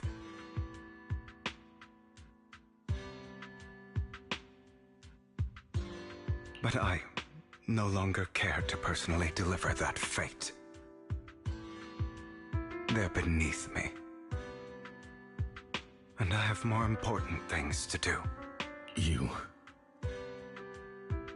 I know we may never agree on that point, Lycon. I once wanted to fight against those ugly truths that defined me, but I discovered that the more I rejected them, the more painful it became.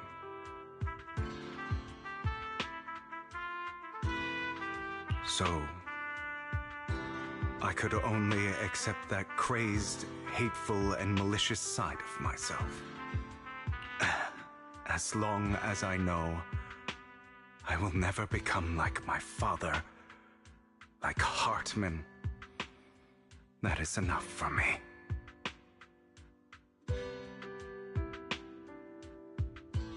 You've changed, but I think that might be a good thing.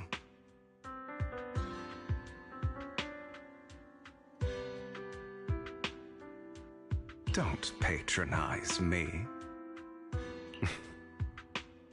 You've changed a lot too, compared to before. I still disagree with Jack's words, and I won't forgive your betrayal.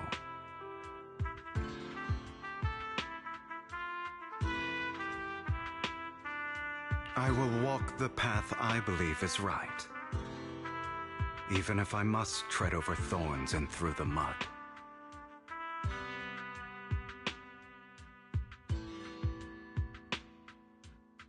But I will also allow you to walk your own path, Lycon. Should I say thank you? You're welcome. Come to think of it, we haven't talked about your legs and eye. It was just an accident, not your fault. I'm doing well now. I hope you are too. On the contrary, perhaps I should be the one apologizing. I misjudged you. I used to think you wanted power, that everything you did was for your own ambitions. I thought you wanted the power to pass judgment on all in this world like a god. I am a god. I am my own god. Or you could say that in this world, everyone is their own god. There are many things that we are powerless to change. But there are also many choices we can make.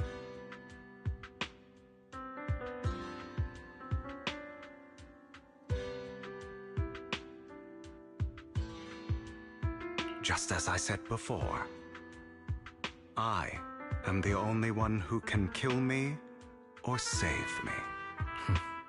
I'm glad you think that way.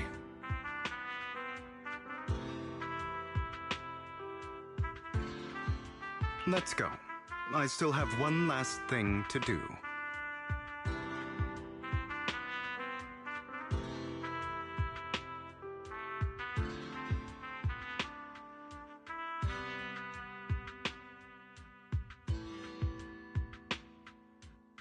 To witness the end of Ravenlock.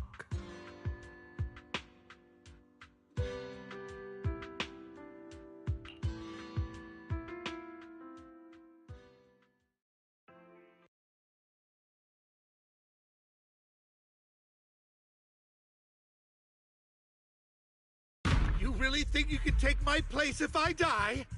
Never, you filthy bastard! Your little tricks mean nothing.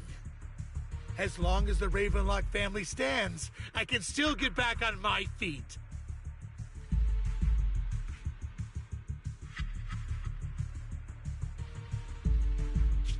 You still don't get it, do you?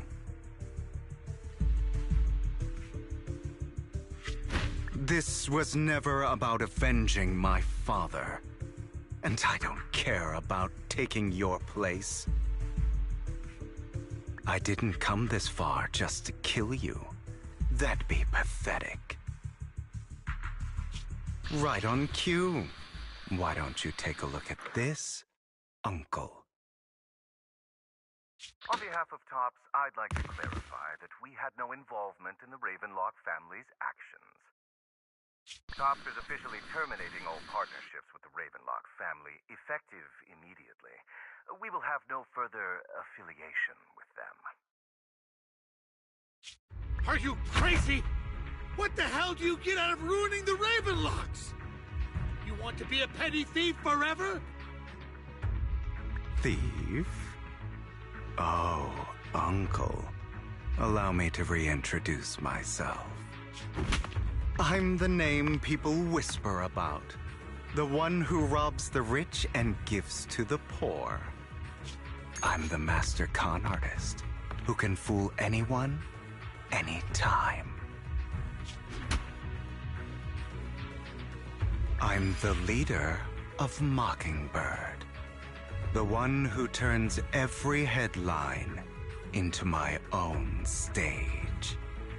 I have friends who'd catch me if I fall, partners who'd shed tears for me, and allies who always have my back. I am Hugo Vlad. You're the one who needs the Ravenlock name. I never did. You ungrateful bastard! You should have never been born. You flatter me. Same goes for you, Uncle.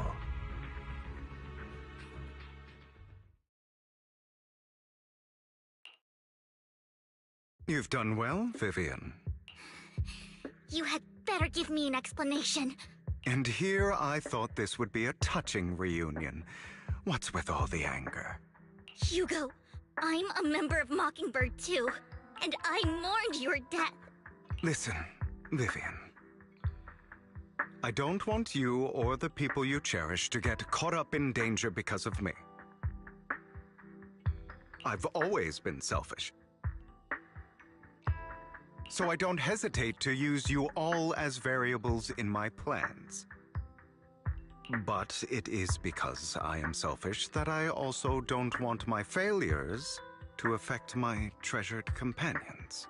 In any case, if you were in the same position, would you not make the same decisions?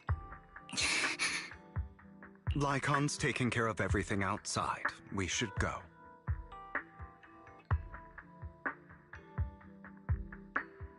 Also, Wise, thank you. I threatened you. It was the only way for Hartman to drop his guard against you and leave you be.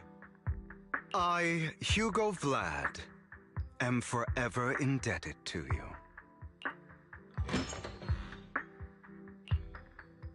Master Proxy, although it is late, there is some important intel that I must give you now.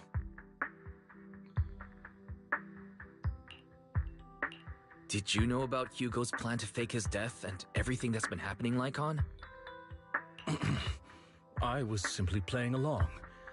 After all, I could not determine whether Hugo's plan would pose a threat to you.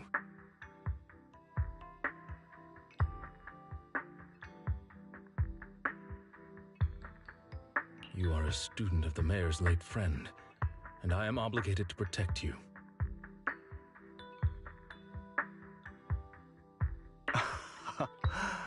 You still have that habit of finding awkward excuses when you're embarrassed.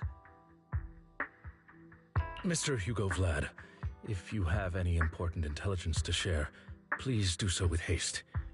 I need to return to rest before midnight.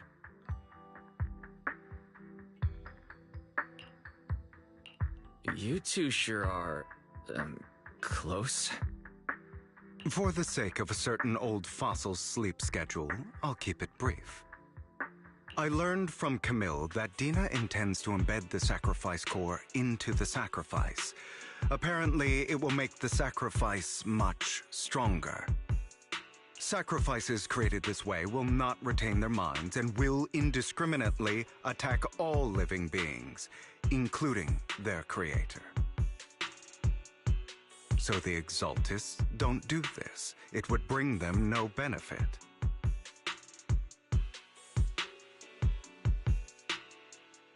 But Dina's concoction can control people's minds. If a person takes the pill and is injected with the serum Landon left behind, the sacrifice would be under its creator's control. Although the dormant sacrifice has been destroyed, Dina found a batch of that serum her father created and wants to create new sacrifices.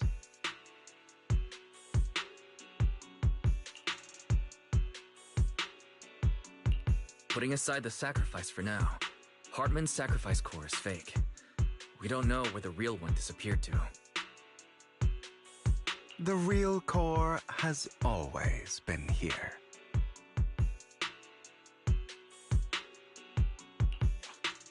Here? In Lord Phaethon's video store?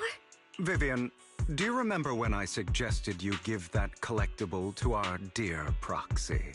I remember. But that was just an ordinary pendant. And I've met the person who submitted it. She has absolutely no connection to the Exaltists. How about our dear proxy take out that pendant so we can take a look?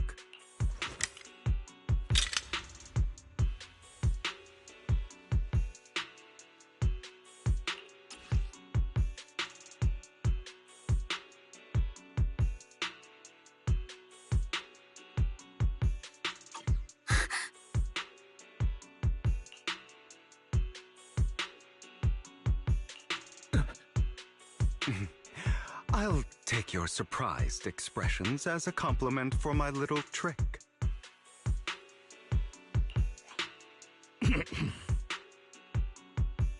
I will hand over this core to the mayor as agreed, since he fulfilled his promise to protect Vivian and the manager while I was pretending to be dead. I won't go back on my promises. No wonder the mayor would promote rhetoric favorable to Mockingbird. I can't believe I thought he was actually being sincere. Since we have the sacrifice core, all we have to do now is stop Dina from using innocent people to make more sacrifices.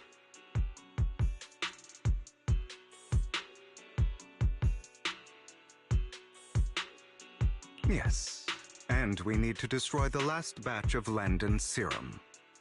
Hopefully with no options left, Dina will give up her obsession. All right, that's the important stuff. I'm going to go and confirm where Landon's serum's been stashed. I'll contact you again once I have something.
Landon's stash should be somewhere nearby. I did some digging. Some of the missing workers were brought here too.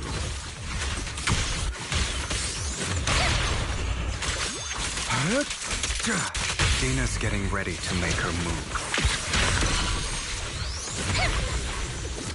Don't worry, we'll clear them out. They're trying to destroy the goods! Stop them!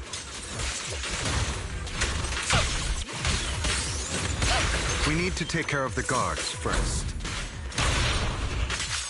Yep!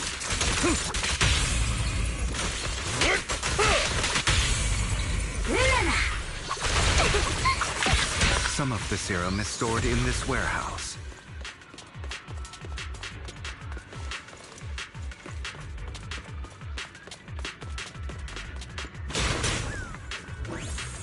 You're not taking anything from here! Hugo, get the guards first.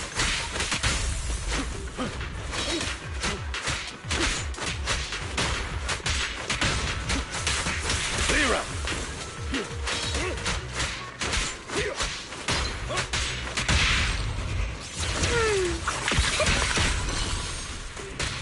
Don't touch me.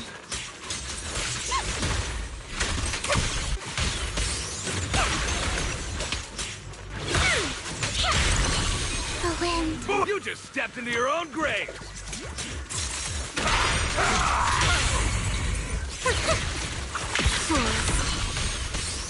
No, keep my dress dirty, little pig. Truth is a beloved fairy tale. How irksome.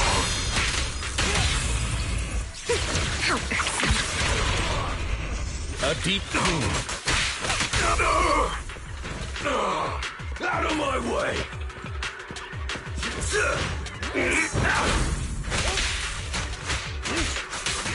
I'm top. I'll fight your throat out. A boring opponent. Tales for the dawn that sets the world alight. The end is nigh.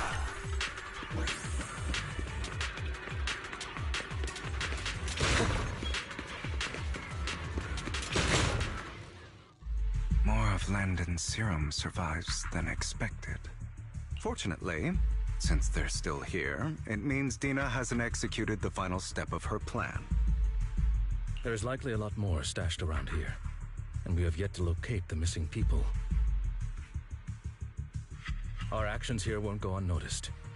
Perhaps they're making plans to deal with us on their side. With Landon and Dina's concoctions combined, she may be capable of creating a sacrifice that obeys her. If it... How about we split up? Hugo and Lycon will destroy what remains of the substance around here, and Vivian and I will go search elsewhere.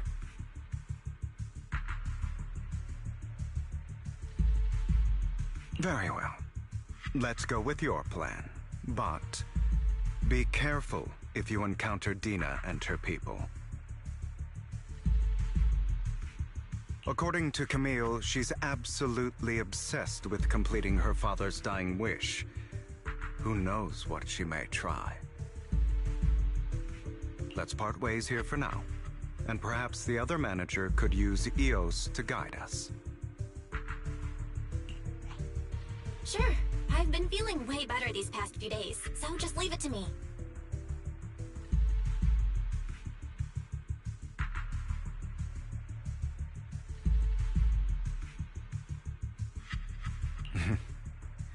It's only now that I realize how fortunate we are to have two Lord Faithins. Yeah, but I feel like our work's doubled. In the past, Wise and I would only ever work on the same route. Greater power means more responsibility. And in any case, I'm sure the mayor would be able to provide double compensation. He's a very generous person, after all. Right, Lycon?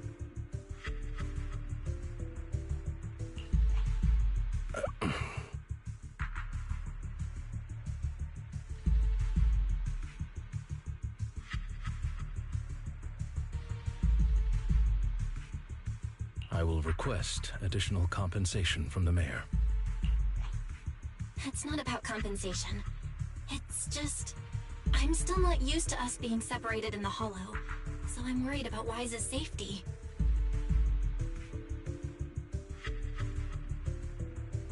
Oh, but I have no doubt in your abilities. I just haven't gotten used to it yet.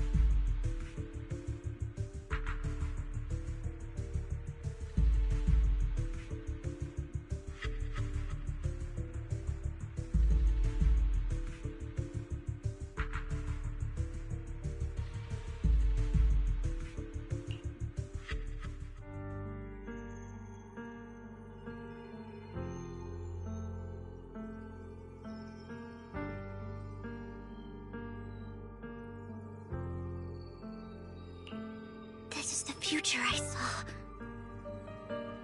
Lord Pathan.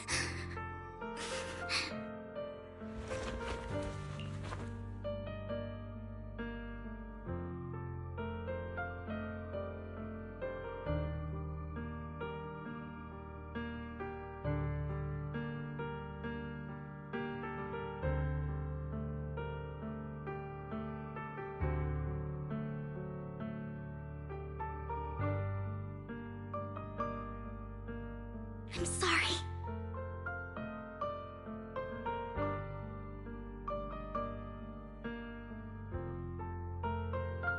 This time, I will make sure the future I saw does not come to pass. I don't want to bring you misfortune.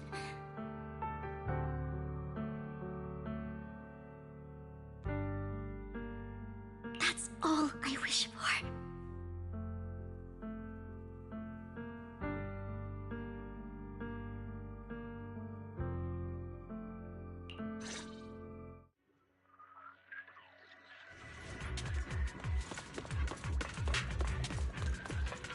Leave this to me, Lord Phaethon.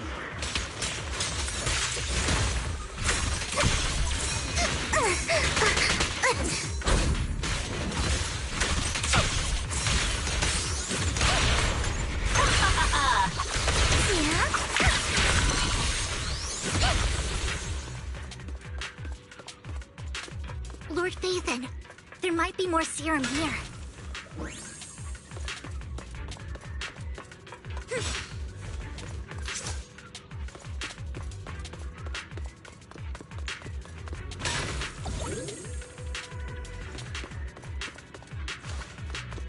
How dare you steal from Lady Dina!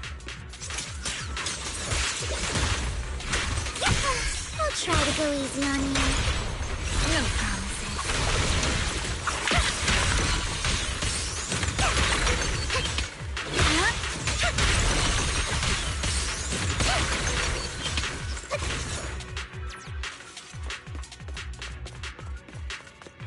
There are containers by the fissure.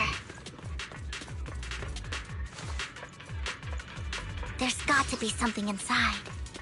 Let's try opening them.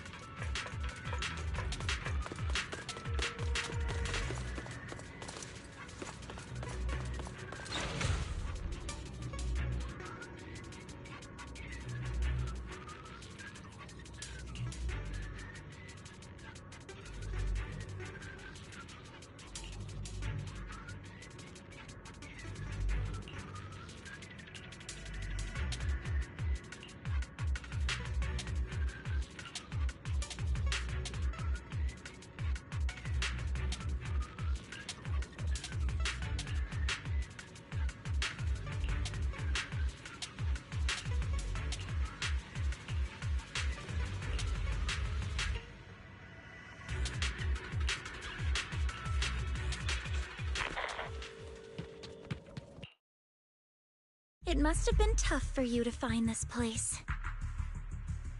Vivian, if you had stayed out of it, I wouldn't be so eager to get rid of you. Those people have been taken to safety. You're all out of options. They're just mere test subjects. So what if they get away? There will always be people consumed by greed, and therefore, they will come in any case. What are a few sacrifices in comparison to the completion of Father's grand ambition? Dina, you deceived those people. They didn't come willingly to you. You tricked them, just like Landon did back then. Deceived? Father gave hope to those who had everything taken from them by the Hollows.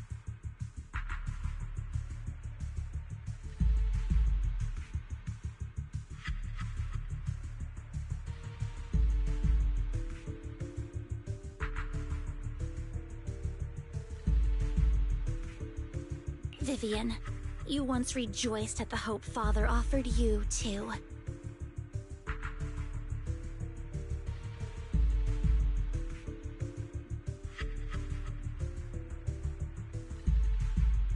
Before Father took you in, you were no more than an omen of disaster that no one wanted.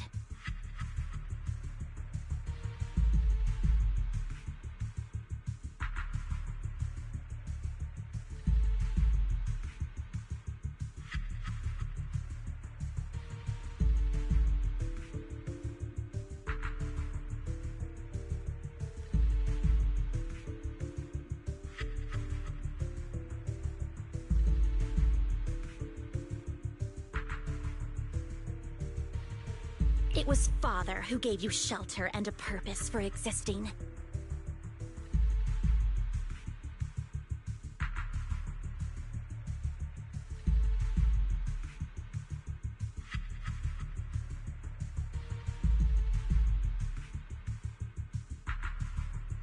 Do you remember the first time you bestowed a blessing under Father's guidance? How did you feel when that person looked at you with adoration and gratefulness?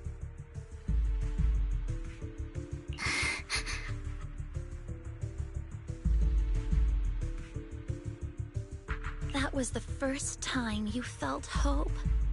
Like your existence had a purpose, right? Don't forget that it was Father who, through what you call deception, gave you hope. And you, what have you done? You basked in Father's attention and everyone's adoration, only to destroy everything. Do you think that by leaving the Exaltists, those people will live better lives? Of course not. Those who suffered under the Hollows will only continue on as walking corpses, without the hope Father gave them.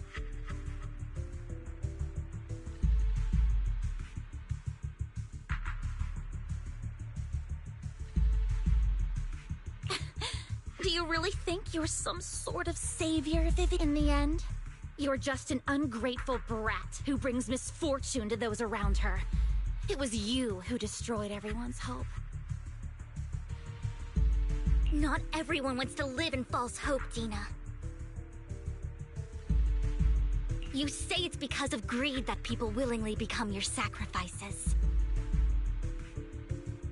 Perhaps those people aren't entirely virtuous. But that greed is just wanting to live a better life beyond the Hollows.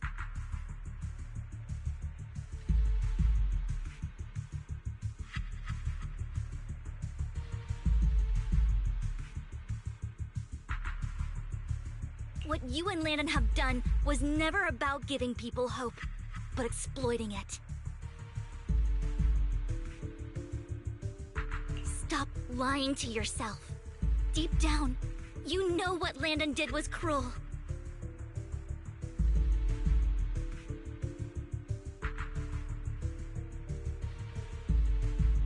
No. Back then, When Landon wanted to inject you with the serum, the fear in your face was as plain as day. I saw it all clearly. If all of this is as righteous as you claim, then why did you make such an expression, Dina? Don't look at me with such pity! Father did nothing wrong. All of this is to make something of the Hollows other than disaster. That's everyone's only hope. Dina, it's not too late to stop. Stop living in this lie. You know what would happen if a sacrifice loses control and escapes the Hollows. It's not the Hollows that are to blame for those people's deaths, but the hope you keep talking about. That will cause more despair and claim more lives. That is merely the necessary sacrifice to accomplish a greater goal. No one deserves to be a sacrifice. Your hypocritical magnanimity disgusts me.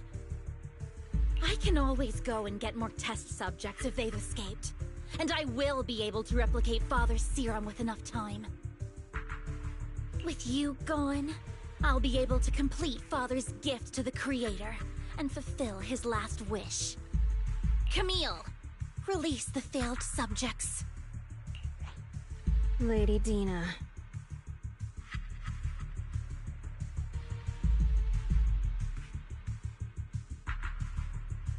Camille, are you going to do what you did before? You keep saying you'll follow the Creator, but it's all lies.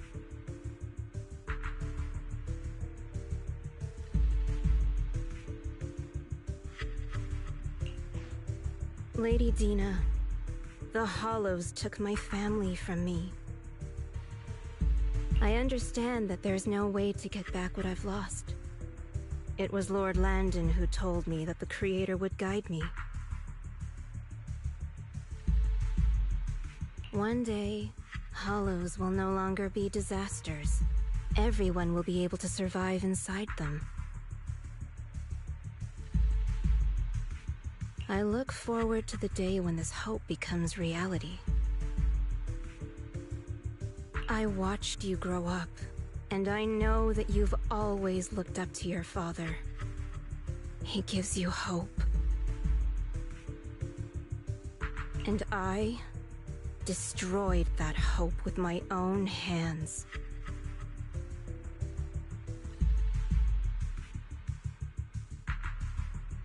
I know the pain of loss, so I've always felt guilty. I want to atone for the hope I destroyed. But Dina, I don't want to ruin more lives, and I don't want to continue watching you destroy yourself.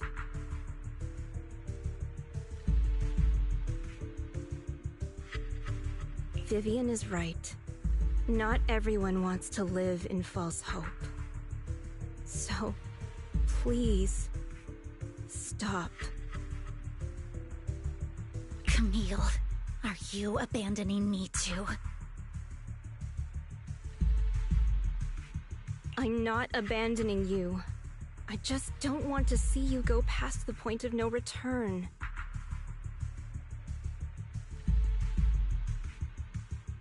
The point of no return? I passed that point ages ago. No, Dina. You can still turn back. I'll be your way back. Where are you going, Camille? I made a deal with Hugo and the mayor.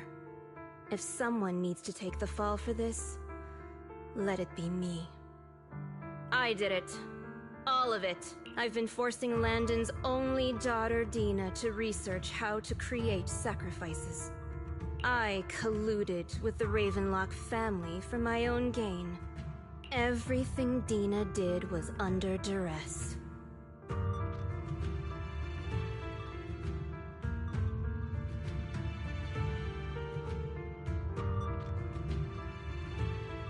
Since I've kept her captive for so long, she doesn't have the skills to survive as an independent member of society. She'll need a caretaker and teacher. Someone who will look after her and educate her. No! I refuse, Camille! I refuse to accept this! Dina, I'm going to dispose of those failed subjects. I won't allow it! You'll die! I won't allow it! You can't leave me. I command you! You've always followed my orders, and you will follow them now! It wasn't your orders that I've been following. My younger sister, who was stolen from me by the Hollows, also had such beautiful red hair. When Landon told me the Creator could bring me hope, you were standing there, right behind him.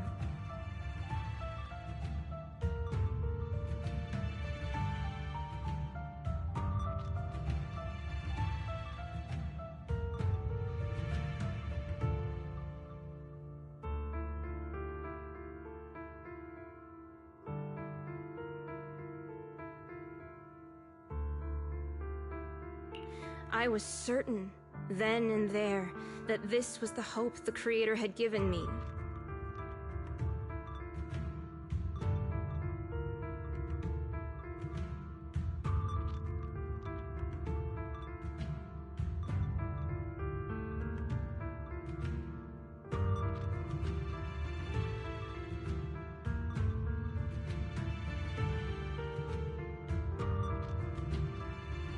Start over, Dina.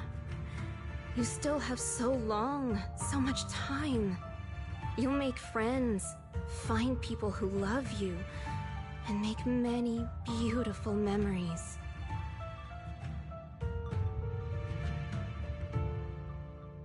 That's not what I want! Camille, you're not allowed to die! I won't allow it! I won't allow it!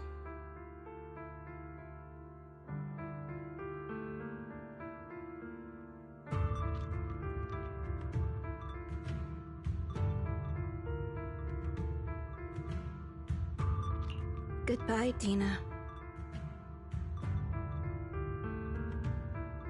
And I'm sorry, Vivian. I'll leave the rest to you.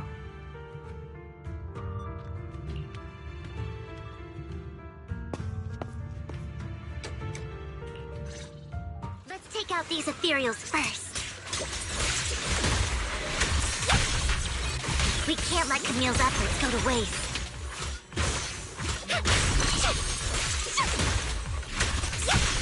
Don't touch me.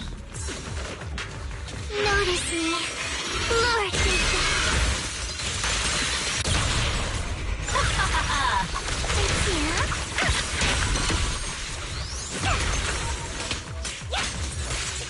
Fool.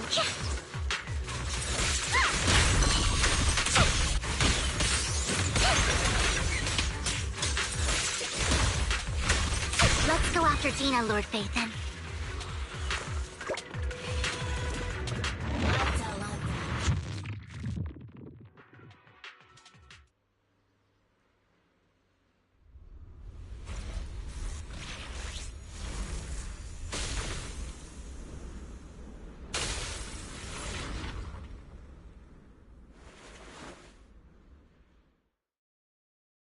Are you satisfied now, Vivian? You were the one who brought yourself to this point.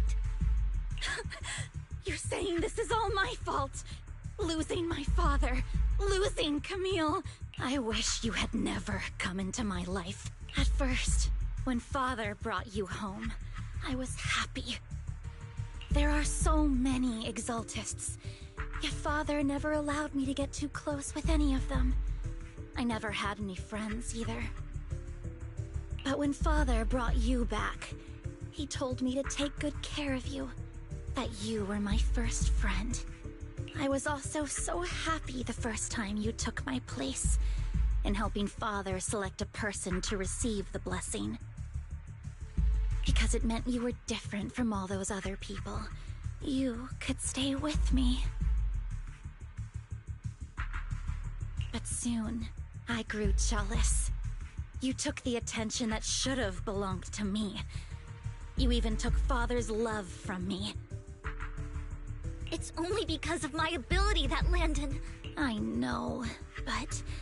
Vivian, jealousy is something you cannot control. Of course, the same goes for fear and hatred. I was terrified that one day you would look at me and shed tears.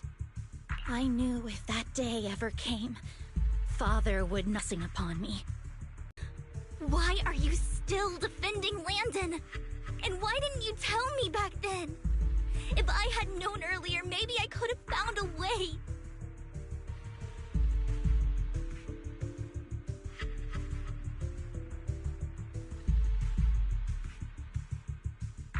Because it's the only thing that makes me more special than you, no? It proves I had Father's trust. I was more useful to him. Vivian, you said you wandered without a home ever since you were young, hated by anyone you encountered. You were happy to gain recognition from everyone and help Father when you were among the Exaltists. But in the end, you discovered you were being used, so you felt betrayed and hurt. Then, what about me? All I ever had was my father.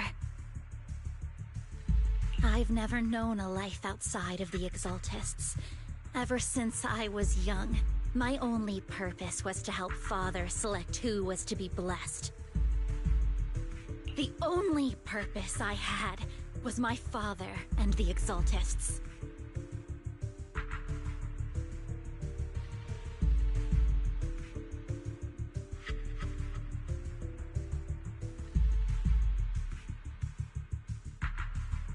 I've never been taught anything else, Vivian. It is what little value I have, and have ever had.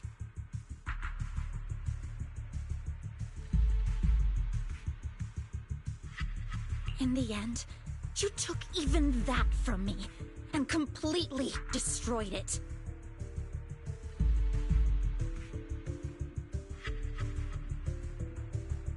You think you're doing good and fighting evil. You've only managed to affect a small part of your world. But have you ever wondered if maybe that's all there is to my world?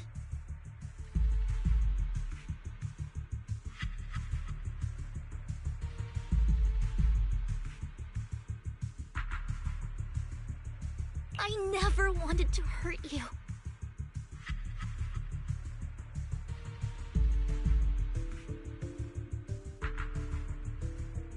You were also my first friend. And that's why I wanted to save you back then.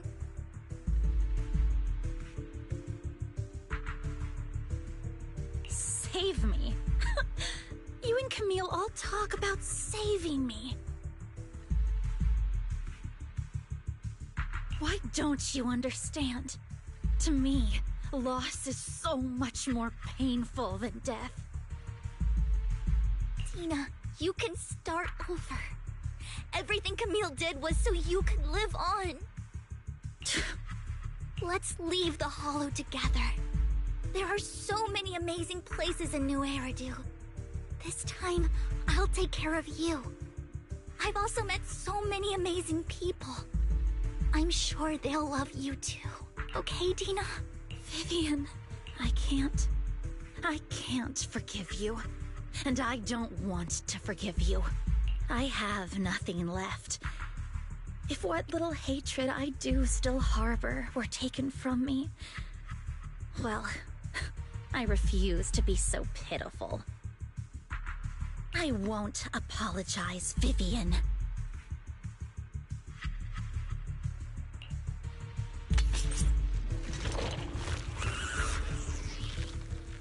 I don't want to hate myself, so I can only hate you for killing my father, and hate Camille for leaving me. That's just the kind of person I am, hateful and despicable. I refuse to owe anyone anything. I refuse to feel regret. I won't.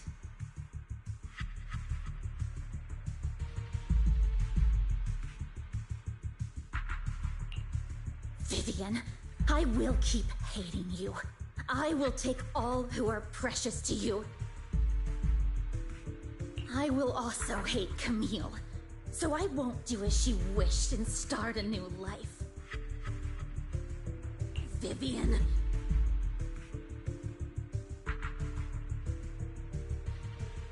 If you had never existed, if I had never, you would be...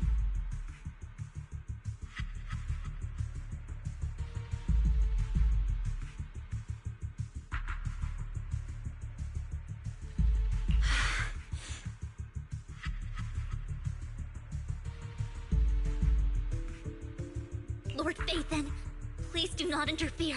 She was my first friend. I'm going to bid her farewell.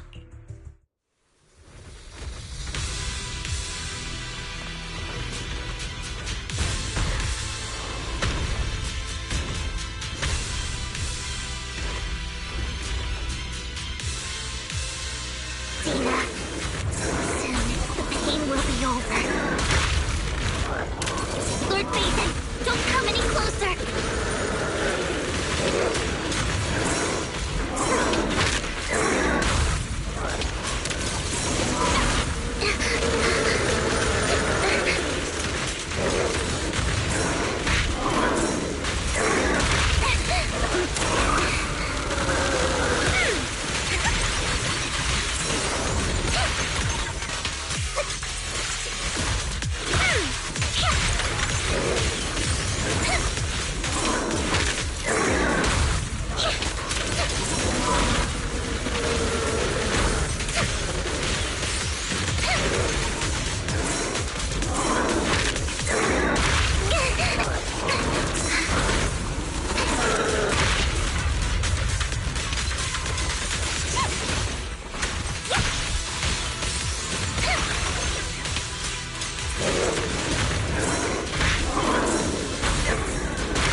Vivian, behind you!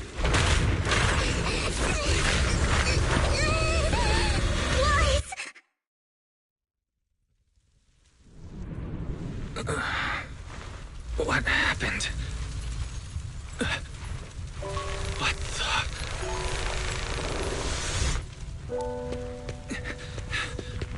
Vivian!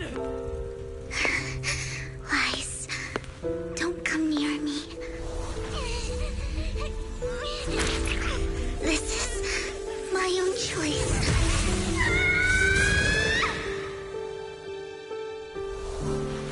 I will change the fate I saw. Vivian! I just want you to remember me when I looked my best. Vivian! Careful.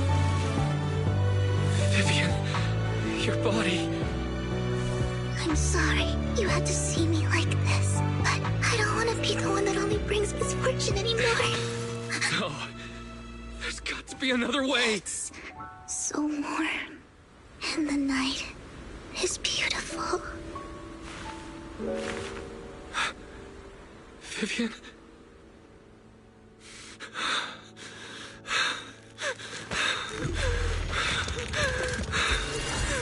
No. It can't end like this.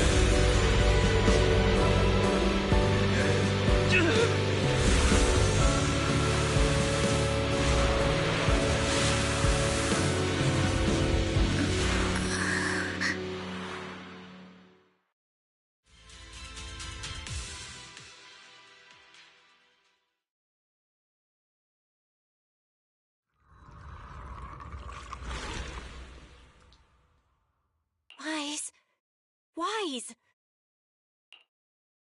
Wise, you're finally awake. I'm at the store? I remember I was with Vivian. Wait, she injected herself with Landon's serum. Hugo and Lycon brought you out of the hollow. You scared me to death. Thank goodness you woke up.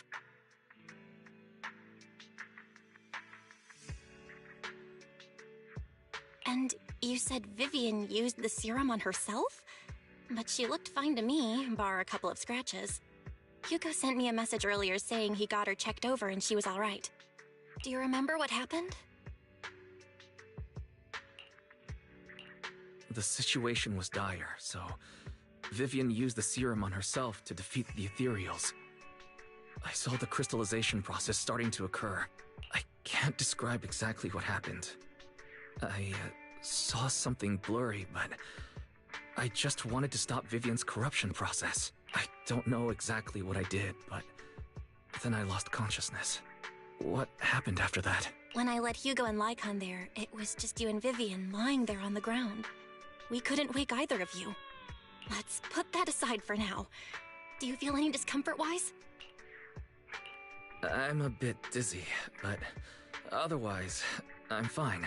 Don't worry. Phew, that's good. You should rest for tonight. Hugo and Vivian said they'll come over tomorrow, so we can discuss the details then. Okay. Sorry for worrying you, Belle.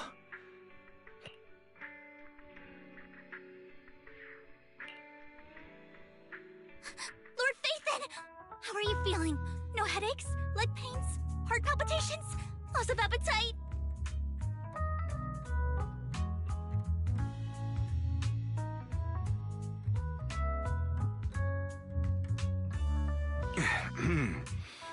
Vivian?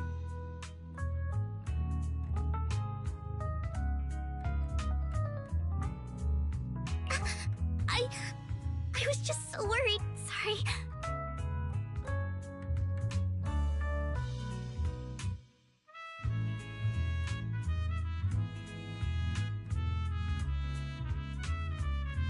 Anyway, Lord Phaethon, I'm so glad you're okay. What happened this time was all my fault.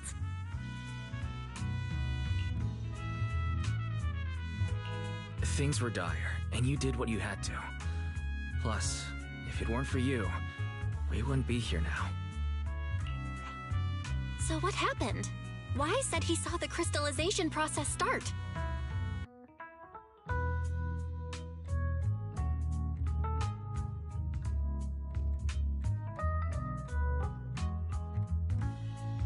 But I didn't see anything through Eos. Hugo? Lycon? Did either of you guys see it?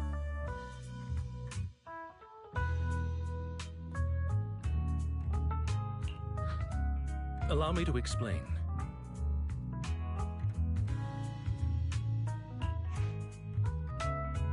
Miss Vivian told us what happened after she awoke, and the mayor arranged a full medical checkup for her. Based on the results, Miss Vivian indeed shows mild corruption sequelae.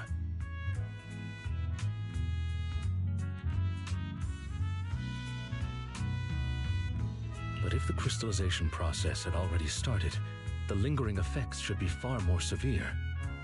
To be precise, if the process had already reached the point of mass surface crystallization, it should have taken no time at all to become an ethereal. So, the mayor theorizes that it was the etheric energy within Master Proxy's body that affected Vivian's condition and the surrounding etheric particles, causing Vivian's corruption to recede. Essentially, corruption is a reaction between the etheric particles inside the body and in the surrounding environment. Therefore, it's not necessarily irreversible. I'm having a hard time believing that, even if it's coming from you, Lycon. It's almost like you're claiming I can manipulate etheric energy. Master Proxy, you are special. This is a gift your teacher left you. A gift from our teacher? How come I never knew about it? I don't know all the details, so I cannot explain everything to you. My apologies. However, Miss Yixuan might be able to answer some of your questions. She will visit you sometime soon, so please feel free to ask her any questions you may. She has quite an eccentric personality. If she causes you any inconvenience... Can I file a complaint about her with you if she does? Master Proxy, you have always been a people person, so I trust you will handle things just fine. The way you said that just makes me more worried. In any case, the mayor has asked me to give everyone his most sincere gratitude. Unfortunately, the mayor could not come personally, but has promised everyone a favor. Provided it's within his means.